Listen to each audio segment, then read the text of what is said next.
All right, here we go. Drive time. Tuesday afternoon style, 12 minutes past the hour of 2 o'clock on a nice little Tuesday, April day outside. It's about 60 degrees or so, a little cloudy.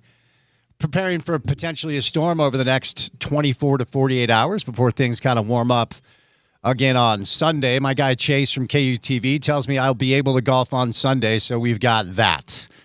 Lot to do on the show today. Happy Tuesday to you. Thank you for making us a part of your day today and every day here on ESPN 700. This program is called The Drive with Spence Checketts. That is my name. That young man, Porter Larson, producing the show today. Good guest list that we'll get to on the program. The NBA play-in tournament gets going tonight.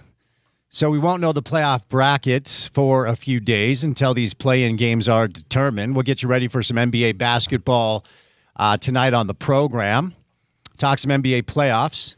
And we'll talk some NBA draft lottery as we are still a few weeks away from learning where the Utah Jazz will draft come NBA draft night. The league will hold a coin flip to determine 4 and 5 between Utah and Sacramento. The only pertinent thing with that situation is if the Jazz stay at 4, they are guaranteed to not fall below 8. And obviously that's paramount because if they fall below 8, then ultimately they lose their draft pick to Oklahoma City. Now, if they fall to 5, it's still only a 0.7% chance they could fall to 9. So even if they fall to 5, it's all but guaranteed they're going to hold on to the asset. Both teams roughly about a 45% chance of getting a top 4 pick. So we'll get to those storylines on the program today. Coming up tonight, we'll start things off with the Heat and the Hornets, and then it is over to the Blazers and the Suns.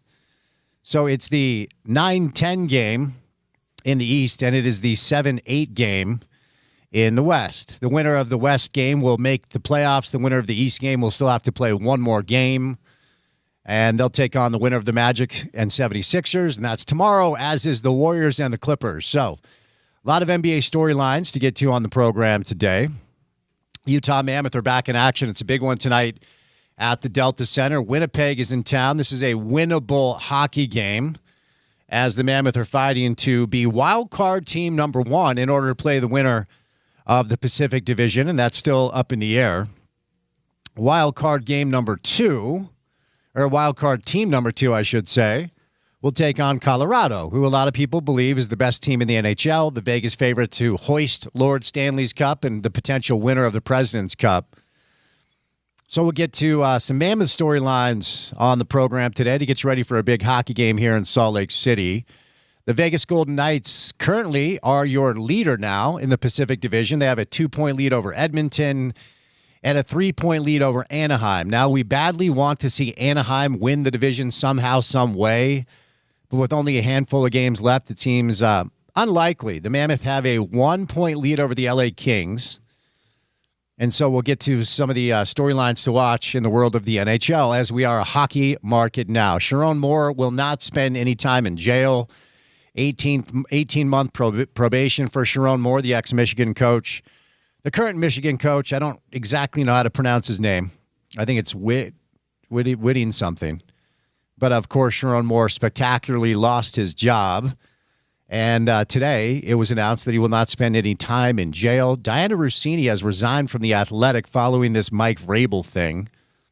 Sergio Garcia apologized for acting like a child during the Masters and breaking his driver. What kind of lunatic would do that? I say that facetiously as somebody who has walked into Uinta Golf with a driver head in one hand and a shaft in the other. It happens.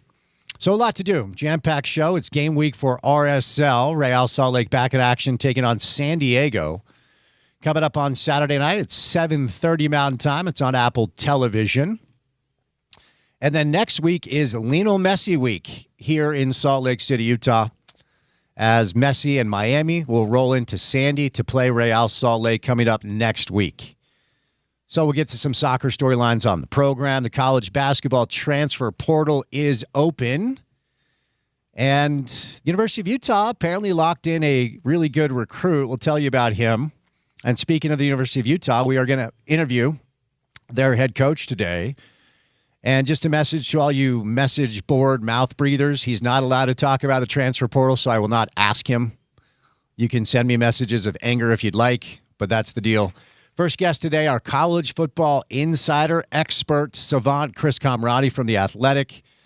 Richard Smith live in studio today for an entire hour after 40 years with Utah Jazz. Smitty is now ours here on ESPN 700. Alex Jensen, head coach of Utah men's basketball, the guest here on the show, and then also on my podcast for KUTV. And speaking of KUTV, Dave Fox will join us coming up at 4:30 today. So we got a busy show. We got Chris Comrade, Richard Smith, Alex Jensen, Dave Fox, me, Spence Checketts, all of you, the great listeners, and that guy who has never broken a driver in his life playing golf, Porter Larson. Hello, young man. Au contraire, my friend. You don't play as much as I do, but I feel like the fiery side of you may have gotten the better of you at some point when you played golf. Yeah, there was a time when I was making a living on a golf course where I spent much more time and energy on it, and got to the point where I thought I was getting good, and then it just becomes the most frustrating sport on the planet. And I not only broke a driver, I broke a demo driver that the pro shop let me borrow. So, genius idea there. Would imagine you had to shell out the ducats for. Yeah. How much did you have to pay for that? I can't even remember because I think I dropped it. It dropped right out of my memory intentionally. I think it just came right out of my paycheck. Oh, fun stuff. Oh, that's rough. And I would imagine that paycheck wasn't necessarily making you wealthy, so that was probably a tough blow. Yeah. No, it was all about the tips. Tips up there. Yeah, okay. There you go. All right, our first guest out of the gates today will be none other than Chris Comrade on this Tuesday afternoon. But before CK stops by, courtesy of our good friends at IFA Country Stores, it is time now for your opening tip. Now, any drive to the basket begins with a first step. On the court, that's the ultimate power move. IFA's Step 1 crabgrass preventer and their lawn food is the first choice to give your yard the healthy, thick green look you admire. The neighbors will be green with envy, so shop IFA online at ifa.coop or stop by one of their neighborhood stores today. All right, we're going to catch up with Alex Jensen today. Excited to catch up with Al. So, according to several sources, UVU guard Jackson Holcomb has just announced his commitment to Utah. So this is good get. It's good get. This is a kid that is won in high school, he won in college, and a lot of people were trying to grab him out of the portal. So Jackson Holcomb is now a member of the Runnin' Utes. And I was thinking about this throughout the course of preparing to interview Al today. First of all, big Alex Jensen guy, okay? You should know that about me right out of the gates. I try not to do this job with bias, and I try just to analyze just kind of what we're seeing. It's all you can do. Analyze the results on the court and then be fair about trying to cover what's happening. And the fact of the matter is, and Alex would say this himself, year one under Al was not good enough. And yeah, I truly believe there are several factors here as Alex Jensen is trying to bring his alma mater back to the glory years of when he was a player, playing for Rick Majerus, going to Final Fours, nearly winning national championships, a Red Bull short against Kentucky, as I always like to say. It's a tough task for Al. And ultimately, we'll talk about this on the show today. Alex has coached in several different places, and I'm going to kind of tie this into one topic here. Started his coaching career under Rick at St. Louis, okay, as an assistant. Caleb Moser was there at the same time.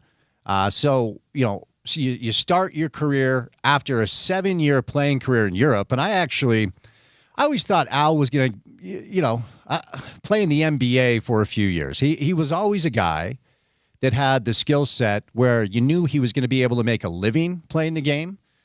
But ultimately, all of 6'7", 6'8", could dribble, pass, and shoot it, was a little bit vertically challenged as it pertains to just raw athleticism. And so he never really had much of a shot in the NBA. Really didn't get much of a chance, but played in Spain, played in Japan, played in Turkey. And he was an All-FIBA Eurocup Defender of the Year in 2004. The point is he's always won. He won a league championship and all defensive team honors in Japan. Of course, we know what he did as a collegiate player here at the University of Utah.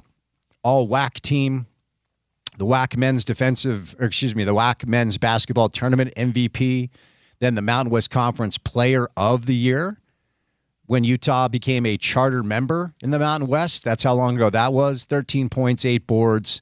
And then, of course, prior to that, Mr. Basketball at Viewmont, the second best basketball program in Davis County. And he went on a mission in England and came back from his mission, was inserted into the starting lineup for that 97-98 team that had Andre Miller, Mike Doliak, Arnold Metzel, and, of course, a young Britton Johnson. One of the best seasons in school history, probably an argument to be made that it was the best based off of the different eras in college basketball. They were 30-4, nearly won the national championship, and as I referenced, just came up short against Kentucky because they ran out of gas. That was a good Kentucky team. But Al has won wherever he has been, whether it was high school and college as a player, Europe as a player, and then moved over to the coaching ranks. Probably still had some playing years left in him. He was only 30 when Rick Majerus offered him a job on the St. Louis staff. And then, of course, after leaving St. Louis, went over to at the time it was the NBA D League. Now it's the G League. And he was the head coach of the Canton Charge. He was named the NBA's D League Coach of the Year in 2013. Won a D-League championship, and then went over to the Jazz. Went back to the Jazz as a player assistant coach. He's coached for the German national team. He coached the U.S. 2022 FIBA AmeriCup team. He has coached under Quinn Snyder, started coaching under Tyrone Corbin after the Jerry Sloan transition, and ultimately spent a couple of years in Dallas. So we're talking about a guy in Al who was a winner as a player, winner as a coach, and has learned under Rick Majerus, Byron Scott, Quinn Snyder, Jason Kidd, and is ready for this challenge as he's now the head coach of the Utah Utes men's basketball team. But year one, 10-22 overall, only 2 league wins. And now it's a situation where he has to rebuild the team once again. And I don't think that's a bad thing. I really don't. Terrence Brown, transfer portal. Kiana Dawes, transfer portal. Seydou Traore, transfer portal. Don McHenry, he goes on his way. As he was a senior, so is James Okonkwo. The fact of the matter is, because we always talk about, like, hey, this team is returning 8 guys. Well, do you want them back? Respectfully? Like, oftentimes if you're returning a bunch of players, but the players didn't prove that they were ready for the moment, I don't know that you want them back. And I'll do respect to these kids who came in last minute, a lot of them, and played hard for Al. But I don't know, man. I watched probably certainly every Utah Conference basketball game this year, and I don't think there was one game where I believed Alex had even level talent, let alone superior talent to the coach across from him. Part of that is because the Big 12 Conference is one of the premier basketball conferences in America. Part of that is Alex was hired late in the coaching cycle for a few different reasons, one of which he wanted to finish the season with the Dallas Mavericks, which says a lot about Al. And part of that was maybe the hire took a little bit longer than most of us were expecting. But ultimately, it was kind of late in the game to add enough talent to compete night in and night out in the Big 12 Conference. Now, Alex is a very smart basketball mind, and he came up with some of the best coaches that have ever coached the game, namely Rick, who simply was a genius tactician and a little bit of a tortured soul. And coming up when Alex joins us today, we're going to talk about his coaching journey and what he's learned from all of these coaches that he played under and coached with. And then we'll get into the challenges now of building a roster in the current landscape of college basketball. Now, here's where I'll finish. The fact that Alex has coached in college, the D/G League, in Europe, and in the NBA makes him a perfect candidate to meet this moment right now, because what we're seeing in college basketball is former G League guys signing contracts to play in college. One of the best ways to expedite growth in college basketball now, and one of the things that you can do immediately to have better talent on your roster during a transfer portal window that is open, which it is right now, is capitalize on experience in Europe and relationships in Europe to bring players here to play in college. Coach Schiller, Martin Schiller, added to this coaching staff in no small part for his copious amounts of relationships overseas. And Al has relationships overseas as well. So when you look at, and this is really unfair to do, and I have promised every single Utah coach that I would not invoke the name of Rick Majerus very often because it's simply unfair. However, I have a high standard for Utah basketball. Utah basketball means something to me. As somebody who was a student at Utah in the 90s and was there at the Huntsman Center all the time to watch those great teams. And certainly the genius of Rick Majerus was in the schematic and concepts, the schemes and the concepts that were implemented throughout legendarily tough practices. But it doesn't matter how smart you are as a tactician. It doesn't matter how deep you can go in the X's and O's and game planning and scouting. You have to find great basketball players, period. And Rick was able to bring in an Alex Jensen, a local legend, Britton and Jeff Johnson, local talents, but combine them with a European flavor and Hanno Metsola, and then go out of state to get a Keith Van Horn and an Andre Miller and guys like that. It was a perfect combination over the course of Rick's tenure, 15 years, where he was able to get local players. And the best local players, more often than not, signed to play for Rick. The Josh Grant, Jimmy Soto teams, they played UNLV, Sweet 16, and then utilizing kind of that same principle and philosophy to build the teams in the 90s that made the tournaments, went on runs, went to Final Fours, and nearly won national championships. So the fact today that Utah was able to add a local player, UVU, Jackson Holcomb, who's now a member of the University of Utah, that is a good step in the right direction. There have already been reports that they're adding some international players. One international player that I believe played for the Austrian national team, Jakob Pertl style. And so can you utilize the transfer portals to go find some other out-of-state kids to kind of add to this group? And then we'll end on what we can expect next year. And I'll just say this.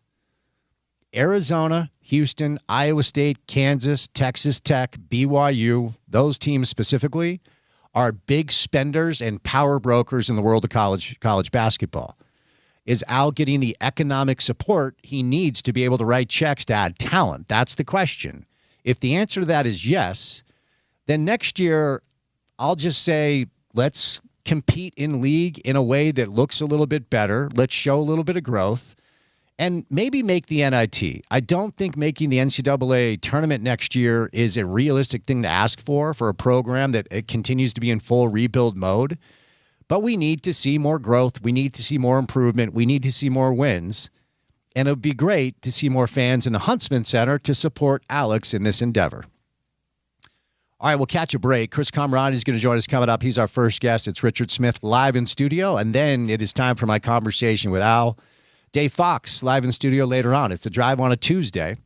And it's good to have you with us right here on ESPN 700.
Jackson Brown. Jackson Brown on a Tuesday. This is from a movie. Is it Starsky and Hutch? Chris Kamrani. Why? I mean, I love it, but what's the motivation for Jackson Brown? Well, good afternoon, Spence. Hello, Thanks for Chris. having me on the drive. Yeah, thanks for joining us. Somebody brought up the Bill Walton story from a few years ago, and I got talking about it with them. And the that night that I spent talking to Bill for hours on end was filled with some Jackson Brown. So Bill was a huge music fan. Everyone knows him as a Deadhead, but he was friends with Jackson Brown. And the movie it's from is actually Fast Times at Ridgemont High. Ah, okay, that's what it was. Did you? Yep. Was it a phone call with him? Am I remembering that correctly? Yeah, it was just a phone call. First time we ever conversed was for hours on end, one random night. What, so remind me how that went. Did you leave him a message and he randomly called you? There was something odd about that. So the oddity about it was we had this interview scheduled, but he called me at like 10 p.m. after a game call that he had in Southern California, and he was back home in San Diego, and I can't remember who it was. I want to say it was like USC in Arizona or something. So he called me at like 10 o'clock our time, 9 o'clock their time. Was not expecting it, but for some reason this was before the days of all the spam calls. So I actually answered the phone call for some reason, and I'm glad I did. Yeah, I was going to say that's not one you want to miss because these days I don't answer any phone calls from numbers I don't recognize. Like I refuse to do that. Most of them I get spam-wise are within the state of Utah. Like it's random 385 numbers or, lots of Salem Hills, Ogden, Layton. Yep. But I can only block so many numbers before my phone starts to run out of battery. Are you also getting the text that you owe the state a copious amount of money based off of some citation that has been expired forever? Are you getting those? Oh, yeah. Okay. Oh, yeah. Okay, good. False traffic citation. Absolutely. Okay, good. PSA to the community, we're all being spammed. You do not have to follow up. You're not in trouble. You don't owe the state any money. I'm glad to know I'm not alone because it seems to happen to me like once a day. We were driving to California for Thanksgiving last year, and my wife was running the music on the screen in the car, and she saw the text, and she was like, "You forgot to pay a ticket?" And she like started going down this road and clicked the link, and I'm like, no, please don't click the link, for the love of all that's holy, please don't click the link. And luckily, she didn't get too far down the line. Yeah, never click the link. That's what they want you to do. Diana Rossini used to work for The Athletic. Do you want to dig into this situation or no? I do not. No comment. Okay, moving on. We're going to have Alex Jensen on the show today. And your guy. My guy. Transfer portal open in the world of college basketball. We'll get to some football stuff with you in just a moment. Once upon a time, the Huntsman Center was a little more full than it has been as of late. Do you think there's a chance that we can get this thing turned around soon? Or does it feel like this is a long road ahead for Al and his staff? Depends on how much money they have to spend. Yep. It's that easy. Utah seems to be behind quite heavily in that realm on the men's basketball side, and maybe that's going to change. Like we talked about last week, we don't know when the various stages of this $500 million PE deal will start kicking in and when money will hit bank accounts. But it's easy to say that in today's college basketball, things can turn around in 1 year, and they do. But listen, man, like you got to get players. In order to get good players, you got to spend money. And I just don't think like the days of being able to be overly reliant on like one or two good players and then have a bunch of guys who are not up to snuff are long gone. Like we saw, I mean, not saying these guys were not up to snuff, but look what happened with BYU. I mean, they had the likely number one overall pick and a dude who commanded a crazy amount on the open marketplace, and they crashed out of the first round of the NCAA tournament. Now Utah is very far behind there because they haven't seen an NCAA tournament in 10 years. Count them 10. It's too many years, man. It's too many years. Too many empty red seats inside the Huntsman, and interested to see what your guy Al says about the state of the program and how they get it turned around. When it comes to the Huntsman Center, they have announced plans to do a little renovation. There was conversation about maybe building a new building overall. I'm glad they didn't, only because there is still part of me that is a little nostalgic, and we've got a building up there that had potentially the most famous college basketball game in the history of the sport played with Magic Johnson and Larry Bird. And, of course, I have fond memories of being a student, watching great teams under Rick. So the word is they're probably going to knock a bunch of seats out just to make it a smaller, more intimate atmosphere. I'm conflicted on that, but probably based off of the last 10, 15 years, it's the right way to go. Yeah, what do you think? Well, again, this is going to sound so basic, but if you have a fun team that plays a tantalizing style of basketball and gets people interested and have games that mean something more often than not, who's to say that you couldn't fill it up as is? But like I said, that's been way too long since they've had that reality. So if they do take out a few thousand seats, I mean, that might help. But to me, it's all about the product on the field. We talk about this in pro sports all the time, man. Like the bells and whistles are nice. Don't get me wrong. I mean, we tease our good friends down south every once in a while about their nuts and bolts and their accoutrement at games. And, you can get your cookies and your gummy bears and all that stuff. It's all good and fine. But like the reason why people were going to BYU games was to see the likely number one overall player in this year's NBA draft. And the reason why they've been going to the Marriott Center for a long time is because they have really good players and they play meaningful games. So does Utah have the capability to put together a roster that allows fans to pay money and show up? They haven't for a while. And I don't want to sound like a fatalist, but until they have a concept that works, you kind of have to see it before you believe it. Yeah, it's an interesting thing to consider because, at the end of the Roger Reed era, the last year where Roger was the head coach, and I think Coach Ingle took over for him on an interim basis, they won one game and nobody was in the building. I mean, the Marriott Center, once upon a time, was empty.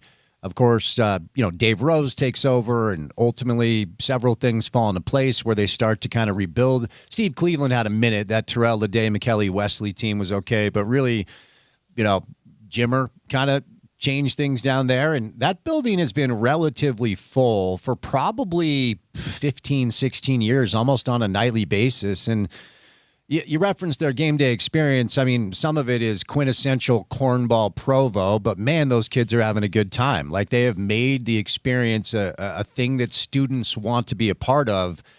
And maybe it is just entertaining basketball that breeds winning, but there has to be something to, they got to put something in place for the Huntsman Center to be a place where the kids want to go to watch games, because right now it doesn't feel that way. Well, and another interesting subplot to this whole thing is Utah's student section, the mighty Utah student section, the Muss, they are known to be one of the best student sections in the Big 12. Why?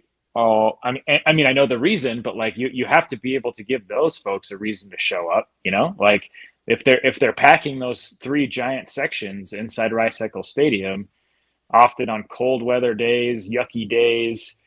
And it's nice and warm in the Huntsman Center, man, especially in the wintertime. You have to give them a reason to show up. And for too many years, year after year, coach after coach, they haven't been given a reason to show up. Yep, hard to argue with that. All right, there's been some numbers released. The Utah football coaches' contracts, a record request was filled. And so it's a new staff.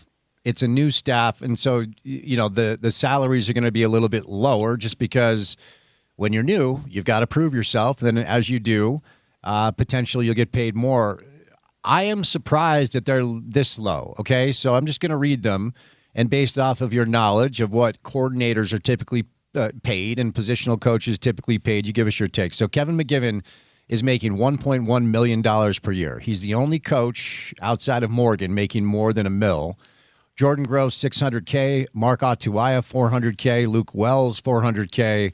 Chad Bumpus, $300K. Ryan Gunderson is getting Chris Camerani athletic money, $250K. And then on defense, Colton Swan, $850. Sharif, $800K. Luther Ellis, $550K. Anelke Brechterfield, $425. And then Derek Odom, $400. So, look, those are salaries that the majority of us would love, but in the ecosystem of college football, it feels like those numbers across the board are pretty low, doesn't it? It does, and it also is logical considering you're dealing with the first-time head coach who is piecing together his first entire staff. Granted, it was on the fly during that hectic December-January timeframe. And I don't think that's all that earth-shattering that Utah isn't necessarily shelling out a bunch of money for assistance because, listen, we've talked about this alternate reality where even if Kyle Whittingham had stayed and a blue blood came calling for Jason Beck, Utah would have had to pony up for Jason Beck, even if Kyle had stayed at Utah. But guess what? Like, Kyle Whittingham and his staff were paying Andy Ludwig, I think, over $2 million at the end. And Andy Ludwig was a top 5 paid offensive or assistant coach in the country. So, like, part of it is you're dealing with veteran coaches who have been there for a long time and maybe have more clout within the athletic department and within the university to say, like, this is how much I want to pay this person to come be an assistant coach.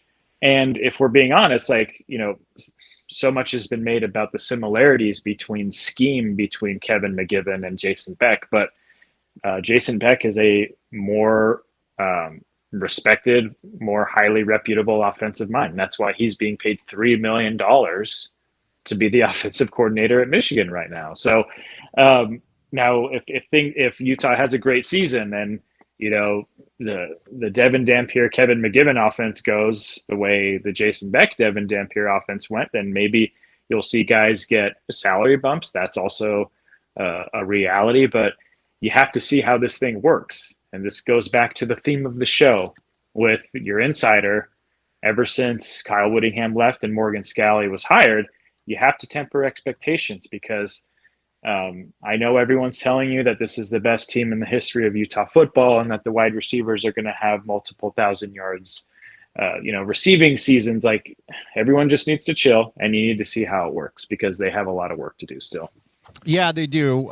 You and I discussed the potential of Utah football following the trend that several top programs across the country have put into place, and that is no spring football game. Forever 22 game is what Utah football refers to it as. They're going to have, in lieu of game, a little bit of a fan fest situation where you can go up and see the players and see the stadium. I don't have an issue with this. I think there are some people that are bummed out and believe that tradition should remain. But as a result of the players' ability to transfer and get paid, the depth everywhere is no longer what it once was. And I'm sure Utah football fans still have a little PTSD from that 2-year stint when who's playing quarterback this week? Like, you got to avoid that. So what do you think about the decision to do away with the spring game?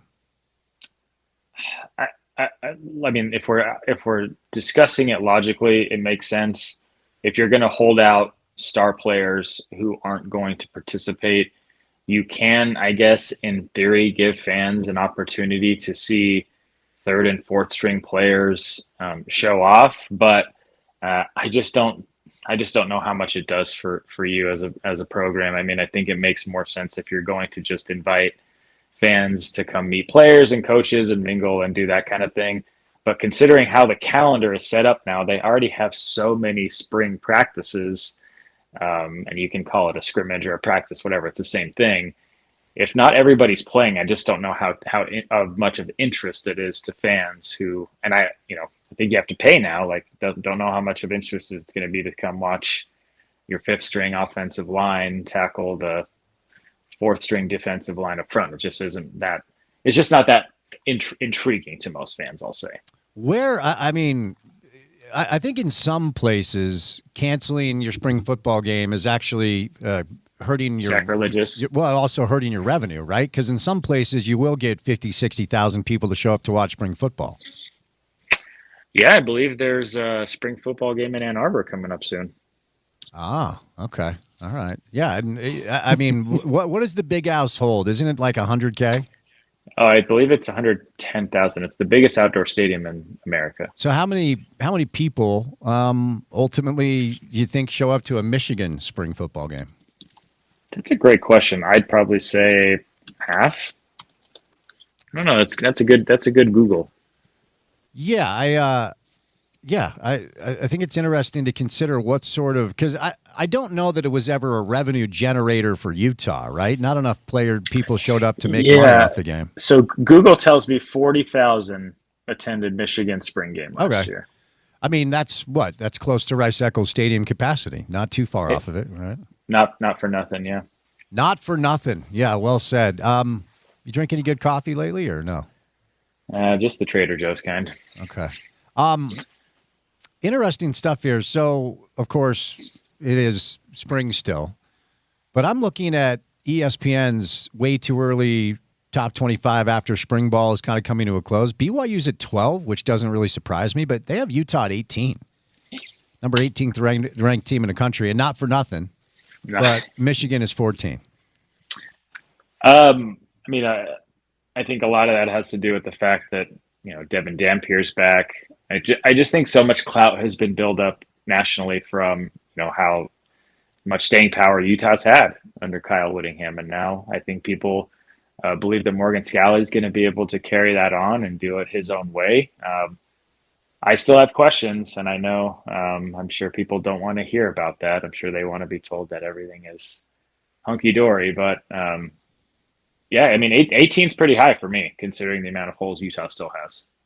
What's a real thing to learn from spring football? Not the fake stuff. From the game or from just the actual practices? Just from the actual window. Like in your history of covering the sport, what can you learn from spring, if anything at all? Well, scheme, fit. Ooh, nice. Well, in this case, you're installing a new offense, even though it's similar. Like you have a brand new play caller who has to get to know all these new players. You have a brand new coaching staff for the most part. I think that's the most important thing that Utah has ahead of them this year is and not only do you have a bunch of new faces, you have new coaches. And we've seen so much turnover over the years and on the offensive front when Kyle was head coach. And now they have it again in year one with Morgan. And that to me is it. And if we're talking about this year specifically, I'm going to keep beating this drum till August, man. Like it's who's going to be up front and can they block and can they figure out a way to make Utah's offense go the way it did a year ago? Schlabach's the one writing this, and I'm chuckling as I'm reading his Michigan breakdown because he's now referring to what Witt is going to use as the Salt Lake City pipeline to continue to fill holes at Michigan. Look, if you're a Utah coach or a BYU coach, I've already talked to a few high school coaches that Kyle's on the ground, man. Like you have to compete now with Michigan every year for players out this way.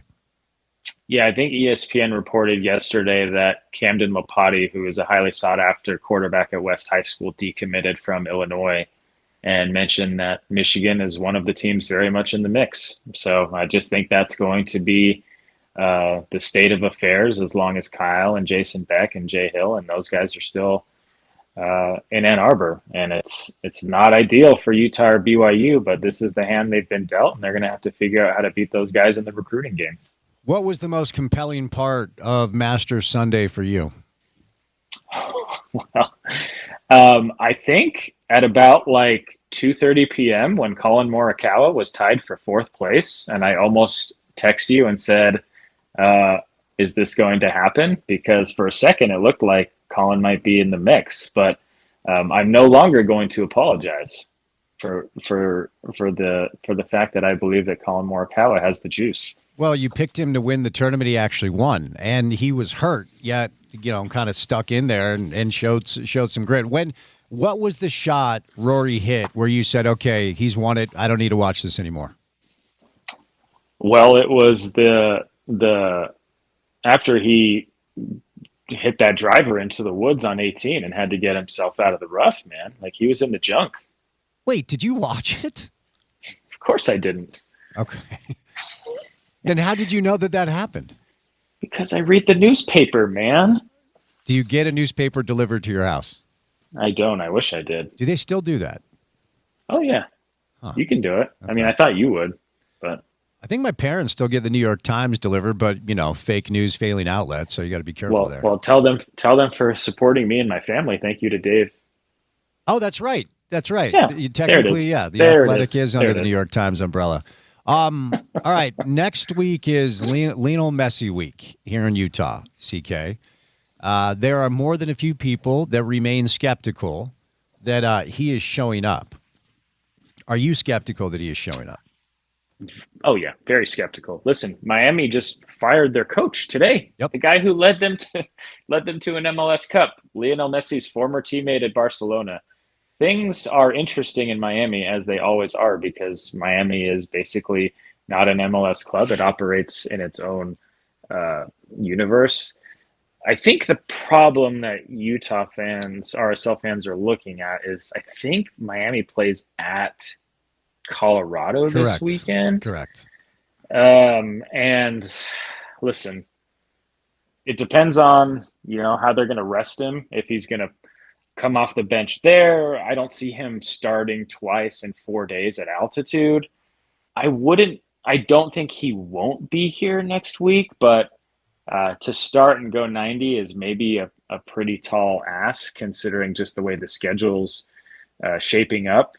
Don't know what the weather's supposed to be like in Denver this weekend. I know it's supposed to snow here on Friday, which is going to bum out the host of the drive Monday to Friday. Mm-hmm. But I will say cautiously optimistic, but it's not a foregone conclusion. I see. All right. Last thing, it is game week for RSL. So San Diego coming up on Saturday. Week off to get a little healthy and make sure everybody's good to go. What are you looking for with their next match to indicate they can just keep going with this hot start? Well, I think keys to the game are nice. going to be ball retention, possession with purpose, mm-hmm. and figuring out a way to unleash Xavier Gozo. Those are the keys to the game. Well, we'll end there. I appreciate your keys to the game, CK. Oh, by the way, why am I not looking across the room at you? Why are you on the phone today? Because I have a real job, believe it or not, and I'm pretty busy this week, so I apologize. I should be back in the mix next week. What are you working on? Give us a tease. Still a little too early for some tease, but some interesting stuff we can talk about in the future. How about that? Do you have Diana Rossini's number? Goodbye, Spence. All right, there he is, Chris Comrade from The Athletic. Diana Rossini resigned today. Kind of a weird situation. We're going to bring in Smitty live in studio, but before we do that, I want to tell you about a new client on the program.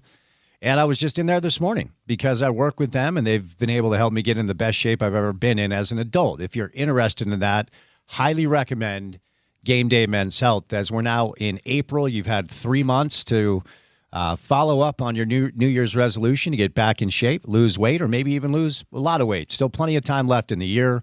And the great thing about this deal is if you capitalize on it now, you'll get 50% off their products for the rest of the year, okay? So you get a free consultation. If you tell them you heard me talking about it on the radio show, they're going to have you in for a free consultation, which is just a little bit of blood work, and then they're going to go over your levels with you. And then they're going to show you where you're doing well, and then they're going to show you where you're a little deficient. Then they're going to explain how they can help you along the process. Now, for me, it was supplementing testosterone and utilizing some of their peptides. They've got semaglutide, they've got tirzepatide, they've got everything you need to have the best chance at success in your journey to get back in shape. Here's what I love about it, though. As I referenced, I was in there today. I go every 3 months for updated blood work, and they make sure to help you stay on the path. It's not a one-off. They'll continue to hold your hand through this entire thing. Yes, you have to eat well and you have to work out if you want results, but this expedited my process, and it will expedite yours. Locations in Lehigh, Pleasant Grove, Cottonwood Heights, and South Ogden. Okay, so go to GameDayMen'sHealth.com right now. That's GameDayMen'sHealth.com. Schedule the free consultation. Tell them you heard me talking about it. And then you'll get a free consultation and 50% off your membership all year long. It's our good friends at Game Day Men's Health. All right, 1 hour down, 3 hours to go. The great Richard Smith is live in studio. Coming up on ESPN 700.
Zach Top is taking over the Utah First Credit Union Amphitheater on July the 9th. Tune in to the OC show this week at noon for your chance to score some tickets.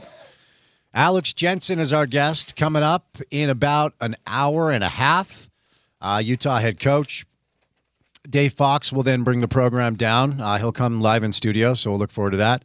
Richard Smith, though, live in studio for the next hour. Hello, my friend. How are you? Well, Spence, I'm glad to be here with you because I'm also glad to know that I've risen up the food chain enough so that I can now be the opening act for Alex Jensen. That's been a lifelong career goal of mine. So look at me. Let's take advantage of the space right now since you brought it up. Al was with the Jazz for 8 years, 9 years? Something like that, yeah. So started under Ty, right? Yeah. He was hired under Ty and then continued under Quinn. He's got a road ahead, and I love him. I'm pulling for him, and I think he is the guy for the job if they can get some players in, not to be as redundant as possible. But as somebody who worked with him for a long time, what should our Ute fan listeners know about their head coach? Well, I don't know what kind of players they'll get, okay? I know that they'll have access to guys. I know that they'll get in front of a lot of guys. He'll be organized. He'll have his group with him and Wes Wilcox, who's the general manager of the basketball program. They will have it organized. They will have everything lined out. They've got guys being able to get at guys from a lot of different angles, whether it's Eric Daniels, who's on their staff, who knows everybody in state, all the high school guys, all the AAU guys, whether it's Martin Schiller, who's on their staff, who's a longtime coach, is from Germany, coached over in the EuroLeague, has coached over a number of places in Europe, knows everybody on the European scene, the international scene, in terms of recruiting, and then they've got their guy, Chill, Coach Chill. Yeah, Coach Chill. Raphael Chilius. Chilius. I'm sorry. Chill, who knows everybody around this country in the AAU scene and the grassroots basketball. So all of that stuff, they've got all those bases covered, Spence. So they will have access to identifying who the guys are that they think can fit into how they want to play and how they want to structure their team. Then, of course, it's a matter of going out and being able to get those guys to want to commit and come play for the University of Utah. And then that would be, on guys like Wes and Alex to kind of seal the deal and convince guys that this is a place they want to come to. Yeah, to your point, it's going to come down to the economic support that the staff has from the institution to write checks, to motivate players to play for Utah. But here's one of the things that I like about Al's path, and you're going to be able to help us understand this because you understand this ecosystem very well. European player for 7 years, coaches in college for 4 under Rick at St. Louis, D-League, now G-League, but D-League Coach of the Year. Then, joins the Jazz, and then Dallas for a couple of years. So you have, and he also coached the German team, and he had some Team USA experience. His connection with Martin Schiller. Yeah, exactly. So you have a guy that has college experience, he has G League experience, he has international experience, and he has NBA experience. And the new normal of college basketball includes footprints in all of those areas of the game. Yep. We're seeing European kids come over here earlier because they can get paid. We're seeing ex-G League guys sign contracts. And, of course, the nuts and bolts of college basketball mandate that you have college basketball experience, and he was a great high school player. Like, he kind of does check all the boxes with his experience. Well, he absolutely does. So, Spence, what you just outlined is the fact that there is no excuse for him not to win 30 games. So national championship next year. And, there's no stone is left unturned. So what you're saying is Richard Smith is guaranteeing Utah basketball will win the Big 12 next year. That's on the shoulders of Alex Jensen. Okay. And he better bring it because he is a look, he's some bold proclamations on a Tuesday, Smitty. Look, Wes Wilcox is very good at lining all that stuff out. He's worked as a GM in the NBA. He's worked as assistant GM, personnel guy. He's the guy who originally hired Alex to come and coach that can't in charge. They got Alex from the college ranks into the professional ranks. He'll have all that stuff lined out. They'll have all their T's crossed and the I's dotted. It'll just be a matter of whether they can convince, Joey Roundballer, from Des Moines, Iowa, that he should come to the University of Utah and play because of the style they're going to play, of how they're going to be coached, how they're going to be handled, and but Alex's pedigree and his experience, as well as his overall knowledge and background, there's no question about the stuff that he'll be able to do in terms of having success on the floor once he gets actual talent and skilled players on the floor. That's the next part of their process. So one of the things we'll talk to Al about today, and I promised. Will you tell him I said that, by the way?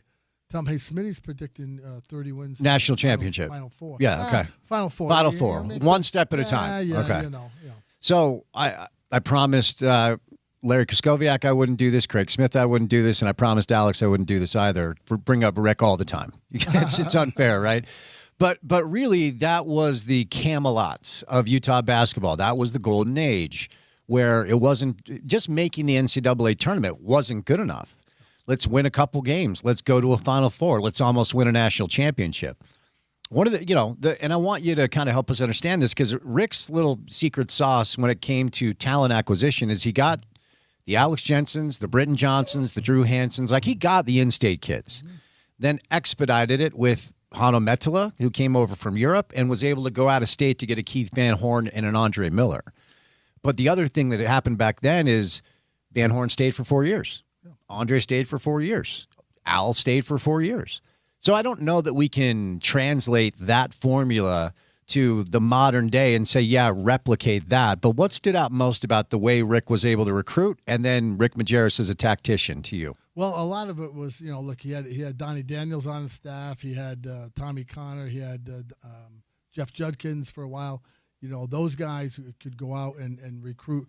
But Rick was the ultimate recruiter, and he was the ultimate, convincing guy. He was the guy who could tell you and look at you and straight in the eyes and tell you, this is how we're going to coach you. This is what we're going to do. This is how we're going to get you better, as a player. But again, Spence, look, you bring up a good point. This is a different age. It's a different dog now in terms of how you get guys and why guys come to your program.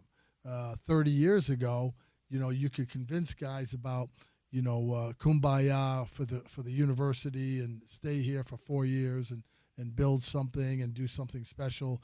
But Rick was also the ultimate coach when you got him in the practice on the practice floor every day, and he was able to bring that every day, with the way he coached and what his basketball approach was to being able to be successful. Alex has a different landscape now in terms of how you get guys to come, what you're selling them on. Unfortunately, or fortunately for them, a lot of it has to do with finances now. That's why, you see these guys jumping around, going from school to school to school because somebody offers them an extra $10 a day and whatever it is. And so, Alex has got to navigate that landscape. So that's different for him as it is different for everybody around college basketball. But they'll have the entree to the guys. They'll be able to get in on guys in terms of visits, in terms of talking to them about what they have to offer. But that money part, whether you like it or not, is going to be a big nugget for them to have to handle and deal with in terms of getting players' attention, and then selling them on the university, its history, and what they could do, playing in the Big 12, where anybody who comes to this program, Spence, at least currently, they are going to have a major chance to play a lot of minutes because they're coming to a team that only won 2 conference games. So that's a selling point in itself. You go to Kansas, okay, good luck, great program, all the history, blah, blah, blah. Don't know how much you're going to play there, Billy. But if you come here, you're going to have a chance to play 30-plus minutes every night in the Big 12 against Kansas. and show what you can do. So you have to get the right mindset of the guys you're recruiting and have them have the same vision you have about, wanting to come in and get better, get a lot of playing time, but also go against those so-called big boys so you can show them, who you are and how you can compete with them. College football certainly has evolved in our state where it's the dominant collegiate sport. But you hear people, and I've said this before, you hear people say all the time, like, Utah's a basketball state. Like, it really is. The most famous college basketball game all time potentially was played at the Huntsman Center with Magic and Larry Bird. Mm-hmm.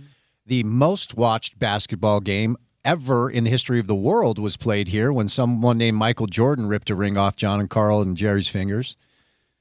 For a basketball state to have 6,000 people in a building when the number one team in the country is here in Arizona, it's odd. Yeah. It's just strange to me. The BYU game was packed, but 40% of that building was blue. Yeah.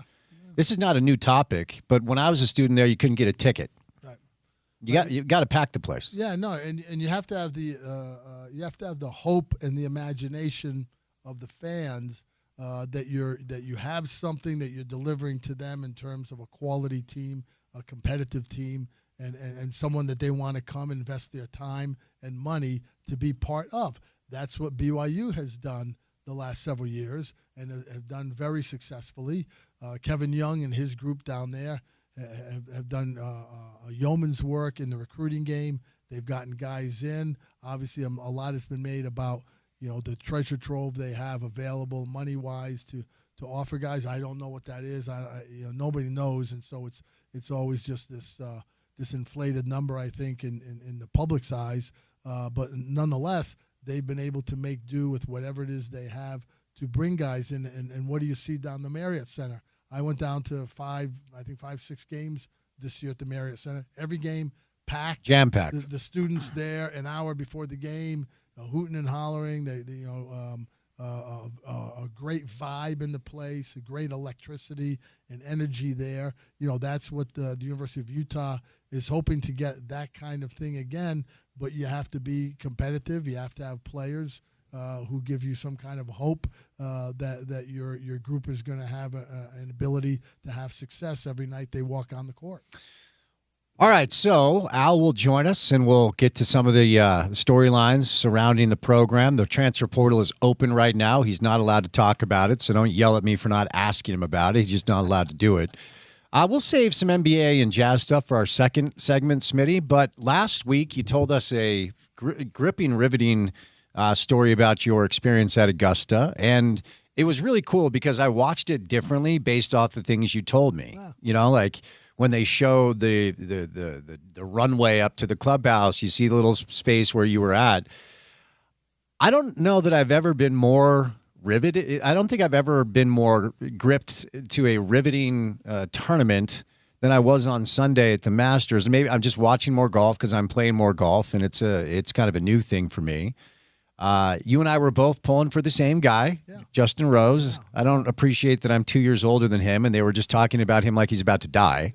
But what were some of your favorite moments watching the Masters tournament, and how does it color your perspective that you had been there and had the experience you've had? Well, it was a lot of fun because a lot of guys were really involved when they got to the 10th tee on that back nine. And you always hear the old Masters cliche that the tournament doesn't start till the back nine on Sunday afternoon, But this year it was true because Rory had come into the weekend with that 6-shot lead, had lost it all on Saturday.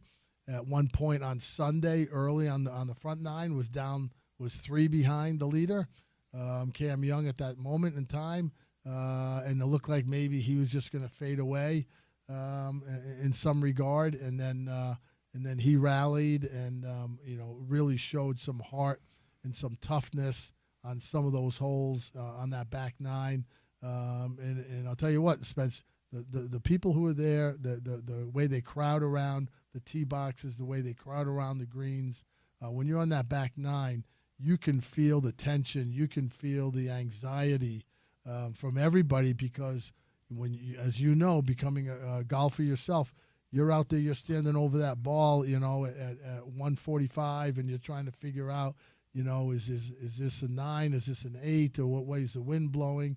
I got to put it right there on that certain spot, and everybody's watching you, and you make one mistake. You make one, Spence. You put it on the front of 12, and it doesn't quite reach the green, and it dribbles off the front and into Rays Creek, and now you got to re-tee it up again, and now you're wondering, now I got to get it up there, and now you put it on the backside, and now you got to punch out from there and try and get a bump and run, and it slides past, you know, blah, blah, and all of a sudden you're with a 5, and then you're out of it, you know, in that moment. And so all those things, every single swing is something, you know. Justin Rose flailed that one on 11 and pushed it out wide right, and, you know, was wondering, what was this? I had all this room in front of me, and I pushed it right. Like, how can I do that? You know, you saw him holding his head in his hands, like, how can I do something like that? Because it takes just one bad swing, one bad contact on the ball. And as guys would say, you know, guys would joke, who I play with, you know, they hit a bad shot. So, ooh, I missed that. I missed that by one groove. One groove. Like, you know, you look at it, go, yeah, I got your groove, man. Yeah, right. Yeah, you missed it by one. But that's what happens with the big boy tournaments.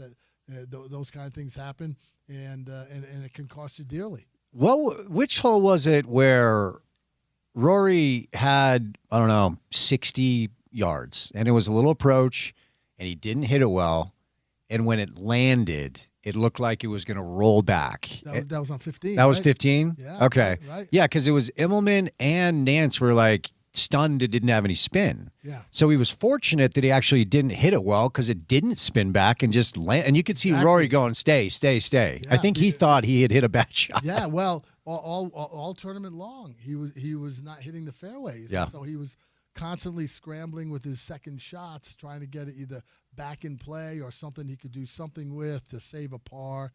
On that hole, it's a par 5, and so he had a clear shot, at least getting out of the pine straw through the trees, get it down in the fairway somewhere where he could get a good third shot onto the putting surface, and maybe have a chance at birdie, but at least secure a par on there.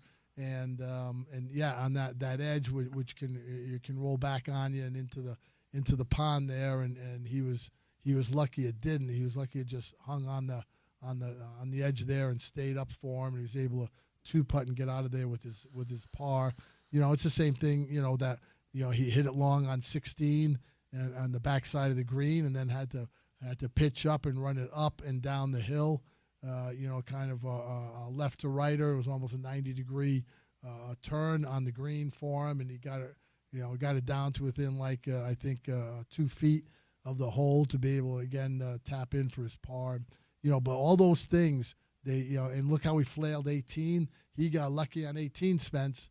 That tee shot, yeah, he did. He lost that a hard right, and there's a lot of trees there and a lot of pine straw, and a lot of the viewers who haven't been there don't know that on the other side of those trees on the 18th fairway is number 10 fairway that comes down, and so he almost got it to the number 10 fairway. Was so far right, but he was lucky he wasn't settled right behind the trunk of a tree somewhere where he had to just pitch out sideways and then try and scramble from there to get up, and then it starts getting tight. Even though he had 2 shots to play with, he used one of them on there and ended up winning by 1. But that's sometimes you have to be lucky on some of those holes and get a break, even though it doesn't seem like a big thing. But that was big for him at that moment, that he had some kind of shot just to get it out of there. When did you, because I had Jordan Bloxham on yesterday, and Jordan, hell of a golfer in his own right, I asked him, when did you feel like Rory had it? Like, if you were going to turn the TV off, like, I don't need to watch, and he said the up and down on 16. Now, without being that advanced in my knowledge, for me, it was when he hit the sand shot on 18. When he was able to get, I was like, all right. Too. It's like, he's got 2 putts to win it. Yeah. I didn't think he was going to win it until then. At least I wasn't safe. No, well, if you're watching the early rounds of the tournament, we saw Bryson DeChambeau. He'd take 3 swings in a bunker to get the ball out. Yep. It's a cliche, I know, but those things happen sometimes, and then when it's ratcheted up, And in that scenario you're describing, in the bunker on 18, the 72nd hole, and everybody's watching you, and you know what's going on, and you just got to get it up. When your nerves are that frayed, and you're trying to keep yourself together, all you're trying to do is get it up and get it in play there somewhere where it's safe for you.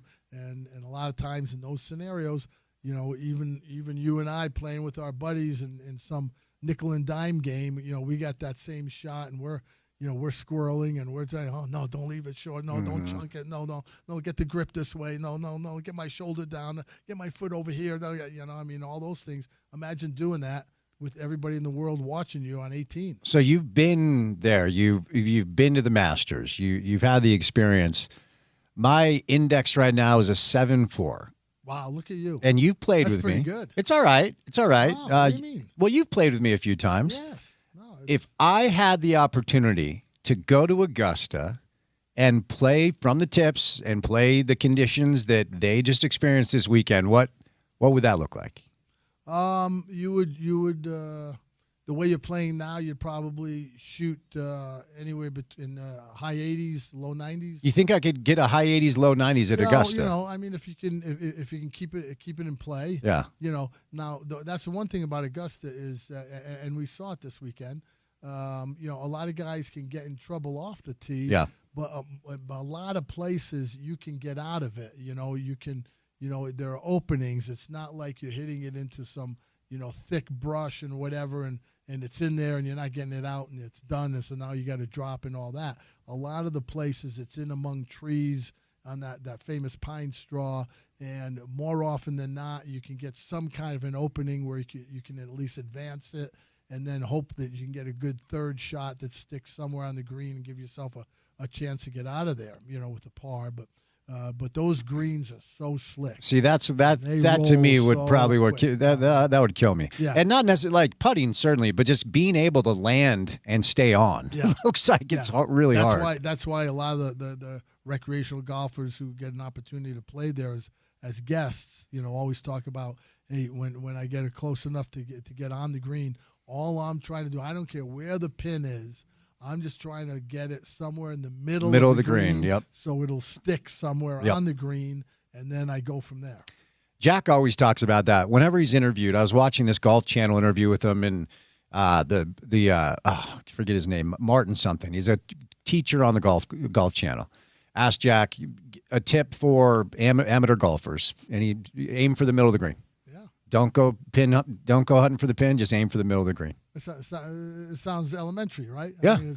But what happens, Spence, is guys like you who once you get under 8 and you got your index rolling and you got your fancy new clubs that you spent 3 weeks getting fitted for and all this kind of stuff, and went and got a loan at the bank to pay for them and all that. And all worth it. And you get. I'd do it again. Yeah, see, and I'll do it again next year. See, and you get on the course, and now your ego gets the best of you, and now you think, I can get it near that pin.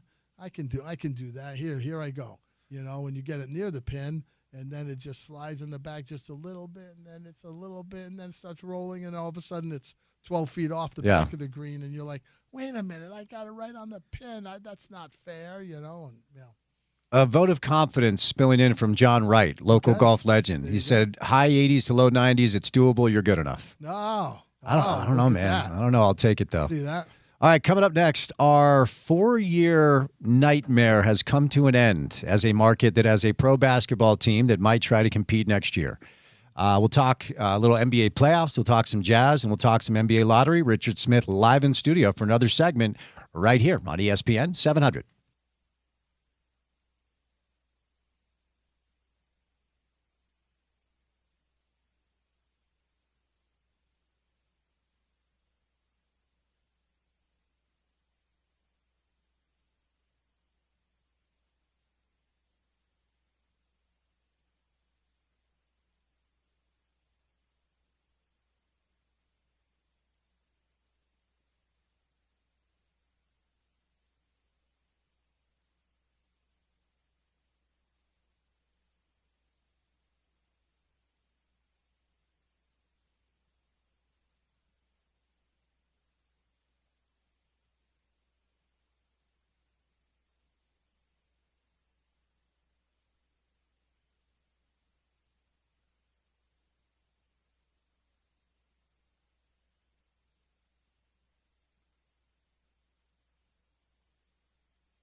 1 hour from now, Alex Jensen, head coach of the Utah men's basketball team, the Runnin' Utes, as we refer to them here.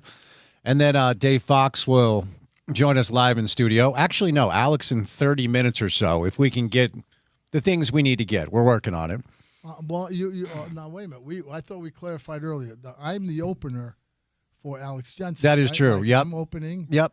And then this is like the Frank Sinatra, Brad Garrett thing. When Brad Garrett was opening for Frank Sinatra in the Catskills back in the beginnings of his stand-up comedy days, and they told him, "Hey, you're going to open for Frank," and he was a big break for him. He goes, "Oh wow, this is unbelievable." They go, "Yeah, how long do you want me to be on?" He goes, "You go on, and you do what you do, and then when Frank's ready, you come off, and Frank comes on." And he goes, "How long is that?" He goes, "Whenever Frank's ready, he comes on." So I assume that's what we're doing here. You'll just have me until Alex is ready to come on, and then I get off, and you have the real show. Not that simple, but we're doing what we can to get Alex when we want to get him, and then Dave Fox will join us live in studio. If you missed Chris Comrani, kind of started things off today. I do a little college football, and Smitty and I talked a little college basketball and a little Masters last segment. But Richard Smith, the Utah Jazz are going to try to win basketball games next year. It's a pretty exciting thing. Wow, real okay. Oh. So that's a new thing. Oh yeah, Okay. Yeah. I know you've been paying attention. No. It's going to very much be a new thing. They played 25 different players this year. Yes. Well, I was at the game last week when they were playing Memphis. a second round pick and 4 G League guys, and that's whatever was going on. Okay, I mean we've belabored that ad nauseum, but this all this dialogue, Spence, just leads into the discussion about what they're going to be like next year and that they're going to compete next year. So I love listening to other people in the media around talk about the fact that the quote tank is over and here we go. Now we're ready to be serious, okay?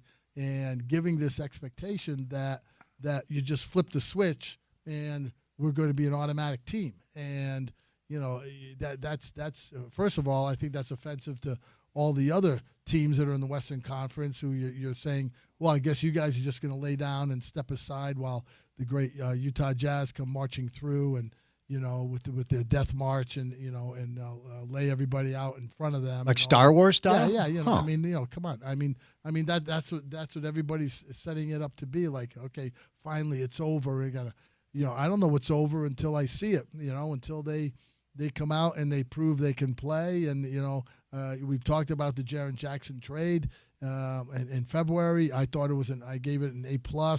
I thought he's a real guy. He's a guy exactly who they need up and down the roster. All the boxes checked. I love that move. I thought they actually, in my opinion, had underpaid for him. I thought the other team could have gotten a couple more assets out of them and would have been worth it because Jaren Jackson is that kind of a player. You pair him with Markkanen. Now the next move, Spence, for me, this upcoming draft lottery and then the draft in June is going to play out the way it's going to play out.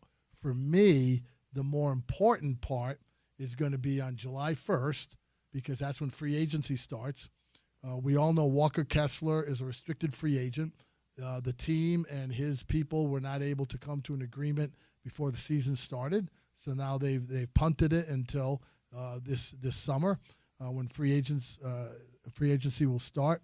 And that's when we'll see, Spence, exactly how serious the Jazz are in terms of wanting to compete, but also how much they think this current group of players they've put together, the frontline guys, how much they think they can get done in a Western Conference next year.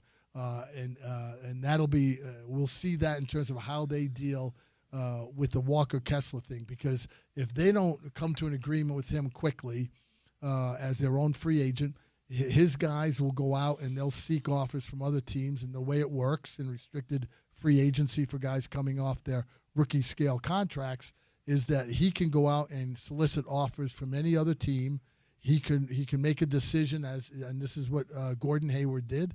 when he had that opportunity, he went around the league and got an offer sheet that he signed for the Charlotte Hornets, meaning that he was committing himself to go to Charlotte if the Jazz didn't match that. The Jazz did decide to match it. They were always going to do that. And Gordon Hayward won that negotiating period, and you shake his hand, say, okay, you got more money out of us than we wanted to give you. Okay, good for you, and now we go forward. Walker Kessler is going to be in the same boat. He's going to get, I think, a big number from somebody. Who that is, I don't know. There'll be a lot of teams, I think, jockeying. A lot of teams won't have money to give in that regard, but there'll be a handful of teams that'll be have money available and will look at him and do a strong consideration about whether he's someone they want to add to their team. He'll end up signing an offer sheet with somebody if the Jazz don't get him signed up early in that period. And then the Jazz will have 72 hours to make a decision of whether they want to match that offer and retain him for their team, or if they're just going to let him go. That's going to be the key point of the whole summer coming up, Spence, for me, is what do they decide with Walker Kessler? Do they go left or do they go right? Because if they decide to match him and add him to the team, that not only makes them, to me, a very viable and interesting team. How competitive in the Western Conference? I don't know that until they get on the floor and they get playing games and we get into the middle of the season and we see how that's going for them. But it certainly makes them an interesting team in that regard. But what it also does, Spence, it then pushes them from being a low-paying team in the salary structure scale in the NBA all the way up over the salary cap, over the first apron, and pushing up against the second apron. Just with matching Walker. Well, just because if you look at the numbers, they're bringing in Jaren Jackson, and they've got Larry Markin, and both those guys are 44, 48, something like that. Larry 46, Jaren Jackson Jr. 49 next year. Yeah. Okay, so if you're going to have Walker Kessler, at what I would think would be a reasonable number for him, which in this day and age would be anywhere between 20 and 35, something like that. All he needs is one team to say, we're going to try and scare Utah out of the running, and we're going to offer him a 4-year, $130 million deal. We're going to pay him $32 a year. And Utah goes, whoa, wait a minute. I don't know about that.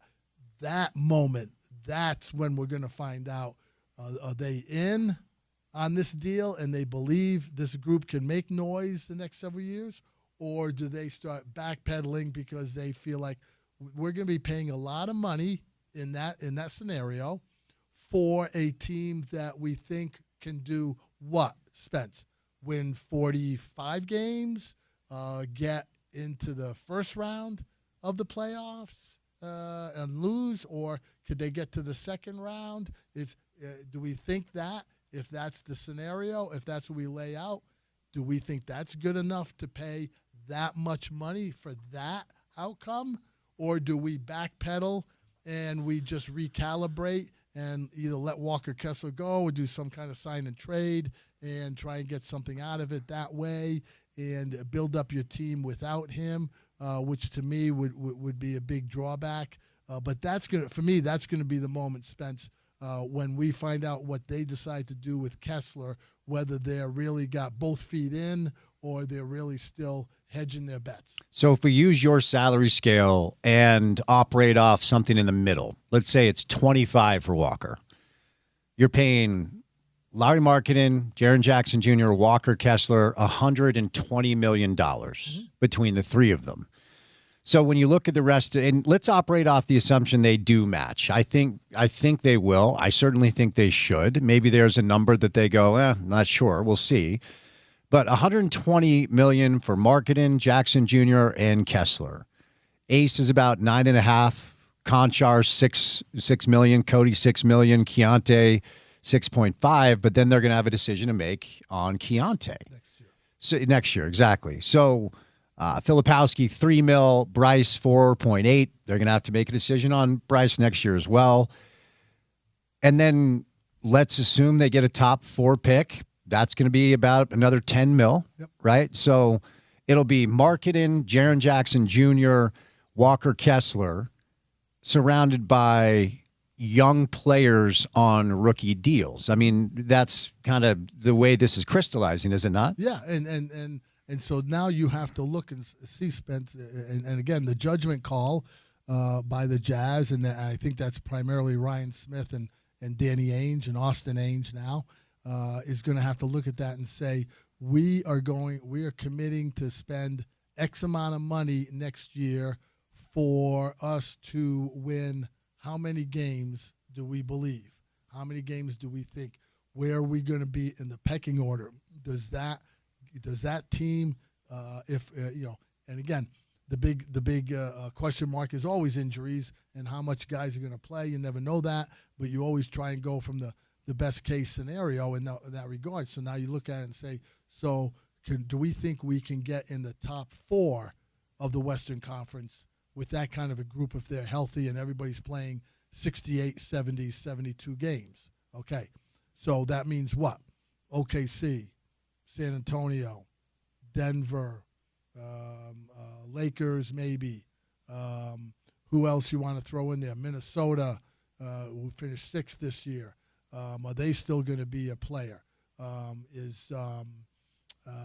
Who am I missing in that regard? You got Denver. You got Houston. Phoenix is a little bit of a fake team. I think they're not. What do you believe the Clippers could be? The Clippers could do something because Steve Ballmer will spend money. It doesn't matter to him, so they'll increase a little bit. Although is Portland going to be better next year? Yeah. Well, Portland will be a little bit better, but they won't be. They'll be in the same mix as the Jazz in terms of how they'll compete, I think. And so the point being that, do we believe we can get into the top 4?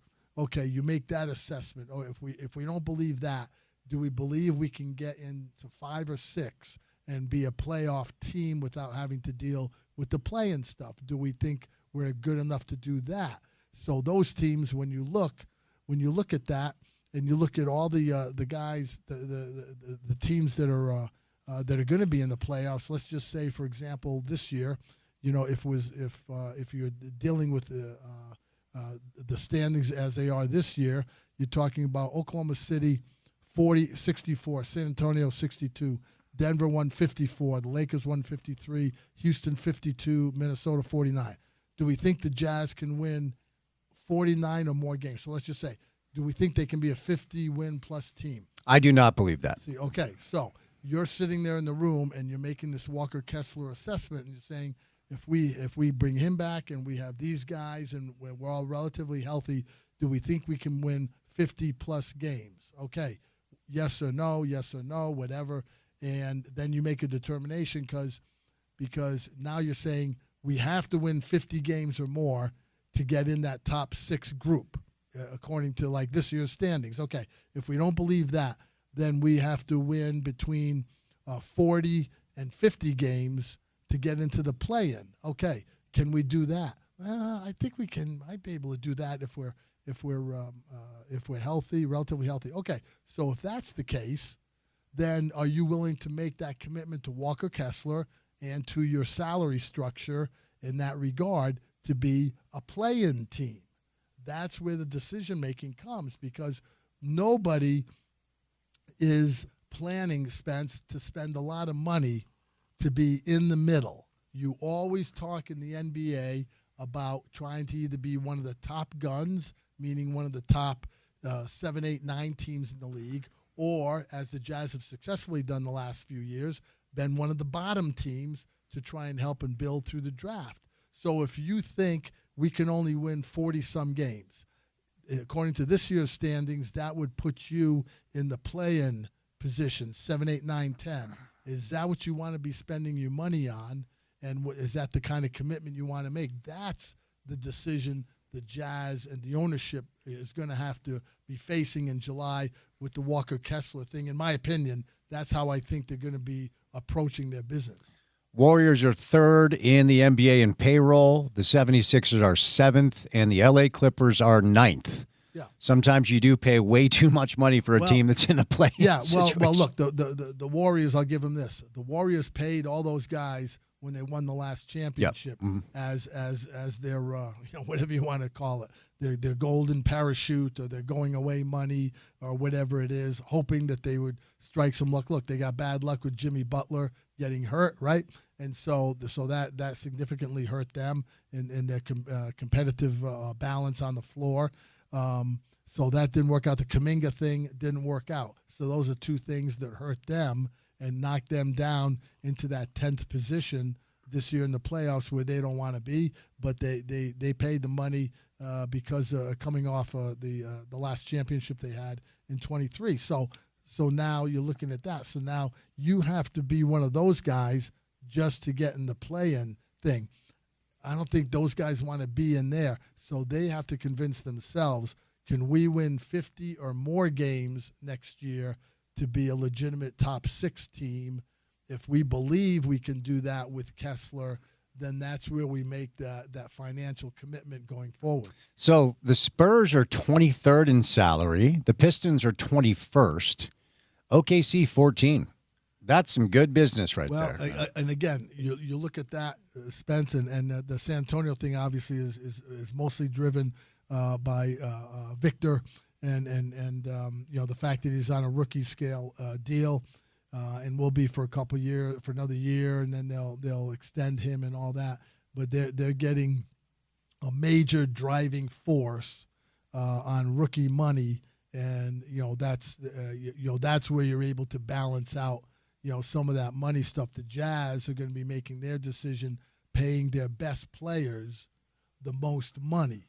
And that's the position they're going to be in. And then, of course, if they keep Kessler, just say, for example, moving forward, they keep Kessler, they have a pretty big salary sheet going into next year.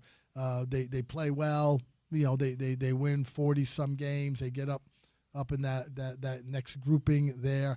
Then next year at this time, then they're going to be facing Keontae George and Bryce, if you want to throw him in there. I think he's a for sure. A lesser guy, but for sure. But the George thing is going to be interesting because they're going to have to make an assessment: is he really a guy for us in terms of how we're playing and how we're competing? We know he can score. He's shown this year that he can make the big leap as a ball handling, scoring guy. Still doesn't defend. So how does that factor into the equation? Will he defend better by having someone like Jaren Jackson in the group? Sometimes that happens by osmosis, Spence.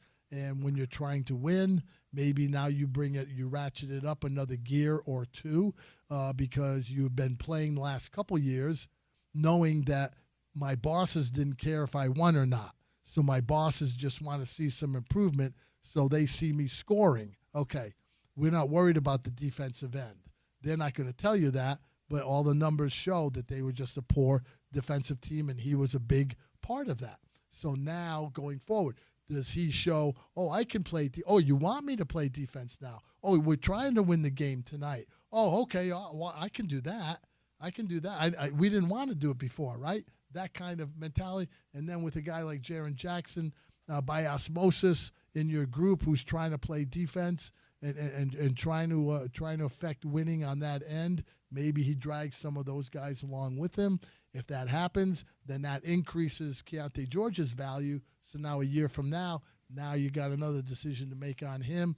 And, of course, we're not even factoring into whoever the new guy is going to be through the draft and what impact that guy might have on the group as well. Yeah, if Keontae's number turns out to be 20, 25, and you bring back Walker, you're paying top dollar for this group, right? There's no flexibility to do anything else. Yes. If you're paying Markkanen, Jaren Jackson Jr., Walker Kessler, and Keontae George, if you're paying those four, if you're paying Keontae 25 and you're paying Walker 26 and you're paying Jaren Jackson Jr. 49 and Lowry 49, that's your core, right? There's really nothing else you can do. No, that's it. And so then that's Spence when you get to those points, that's why I say July will be the tipping point for me, because it'll tell us, I think, a lot about what the Jazz front office and the ownership group, what they really feel about this team. Do we make that kind of contractual and financial commitment to this core group, thinking they can go and get something done of a serious nature the next several years by making that financial commitment. We will then see if they really believe that. As somebody who has some team experience and also some media experience, I'm well aware that we're just lied to constantly. Austin Ainge, to start the year, was asked about manipulating lineups in the name of draft lottery odds, and he said, "You will not see that this year. We saw it all year." Yep. Yeah, very unfortunate. I don't know. Nobody's really called them out on it in terms of, hey, you said you weren't going to do this, and now you did it, but you also did it not only all season long, but to the extent that the NBA felt they had to, administer a $500,000 fine for you to doing it. Okay, you're going to argue, it wasn't deserved and whatever. Okay, we're going to go back and forth on that. The bottom line is that, it was easy to see that, especially after the All-Star break, bringing in G League players that you weren't even part of your G League system. They're part of other teams, G League systems, and brought them in, starting a game with a second-round pick and 4 G League guys on the floor. Okay, to me it was embarrassing. I was embarrassed as a Jazz fan. I was embarrassed as someone who worked for the organization for a long time, knowing how hard our groups always tried to do the best we could with the circumstances that we had, and then you let the chips fall where they will. And this manipulation of lineups and this gaming of the system and all this, to me, was disrespectful to the league. And again, we've said this before, Spence, and we make sure that we're consistent.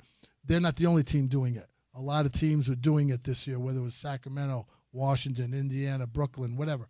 But for an organization that built itself through the Larry Miller ownership on hard work and a work ethic and a pride in trying to do the best you can night in and night out, to have it play out like this, to have Austin Ainge come in his introductory press conference last year and say to someone asking him about tanking, and for him to say, yeah, we're not going to be doing that this year. And they went ahead and did it.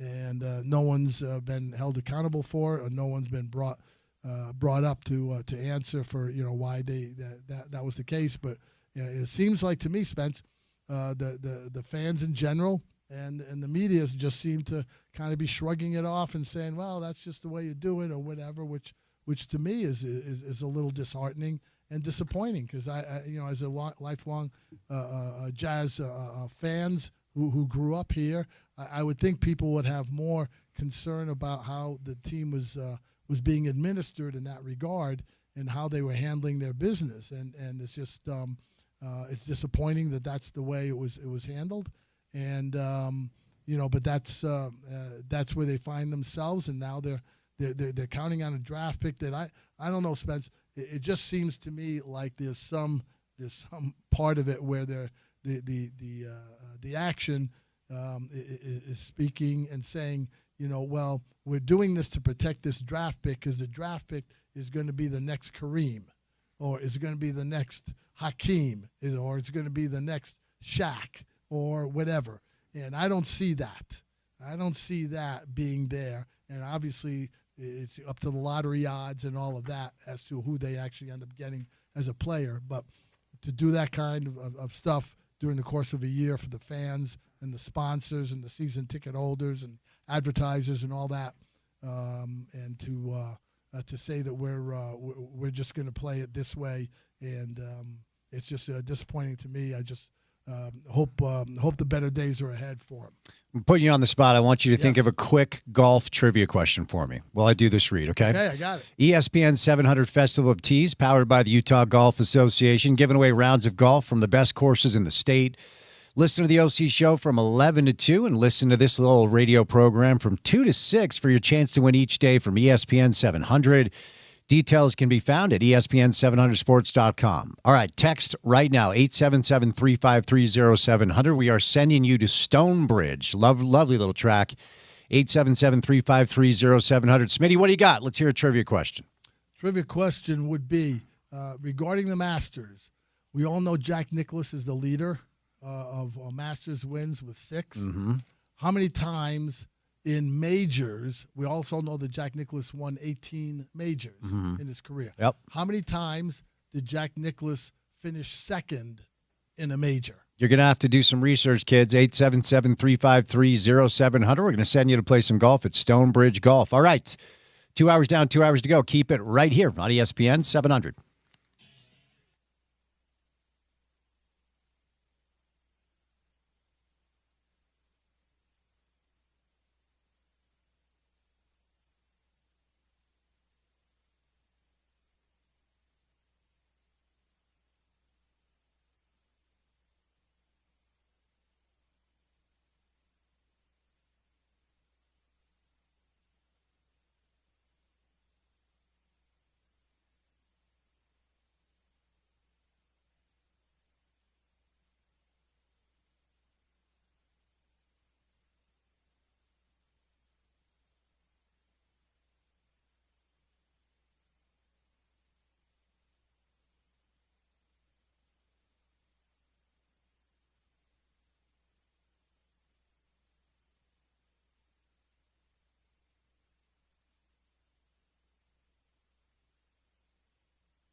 like texting with Dave Fox? Luckily, I know. Okay, I'll just give you a quick snippet from my text exchange with Dave the other day. He said, "Who is your podcast guest this week?" I said, "Alex Jensen." He said, "Perf." I said, "Don't say perf." And he said, "Os." I said, "No." And then he said, "Sups, Coolio." And I said, "That'll do, David." And he said, Den." And I said, "I'm blocking you." Okay, Yeah. you can turn his microphone on now.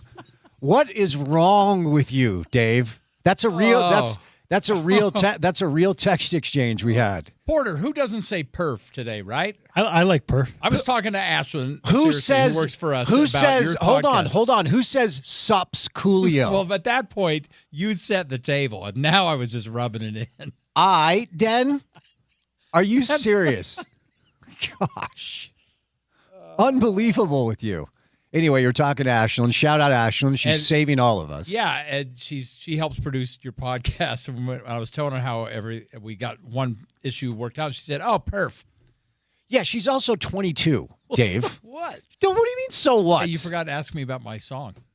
Oh, because I just was busy watching you Ripping my text. awkwardly dance. Well, if you want to watch Dave on Called YouTube. Goth.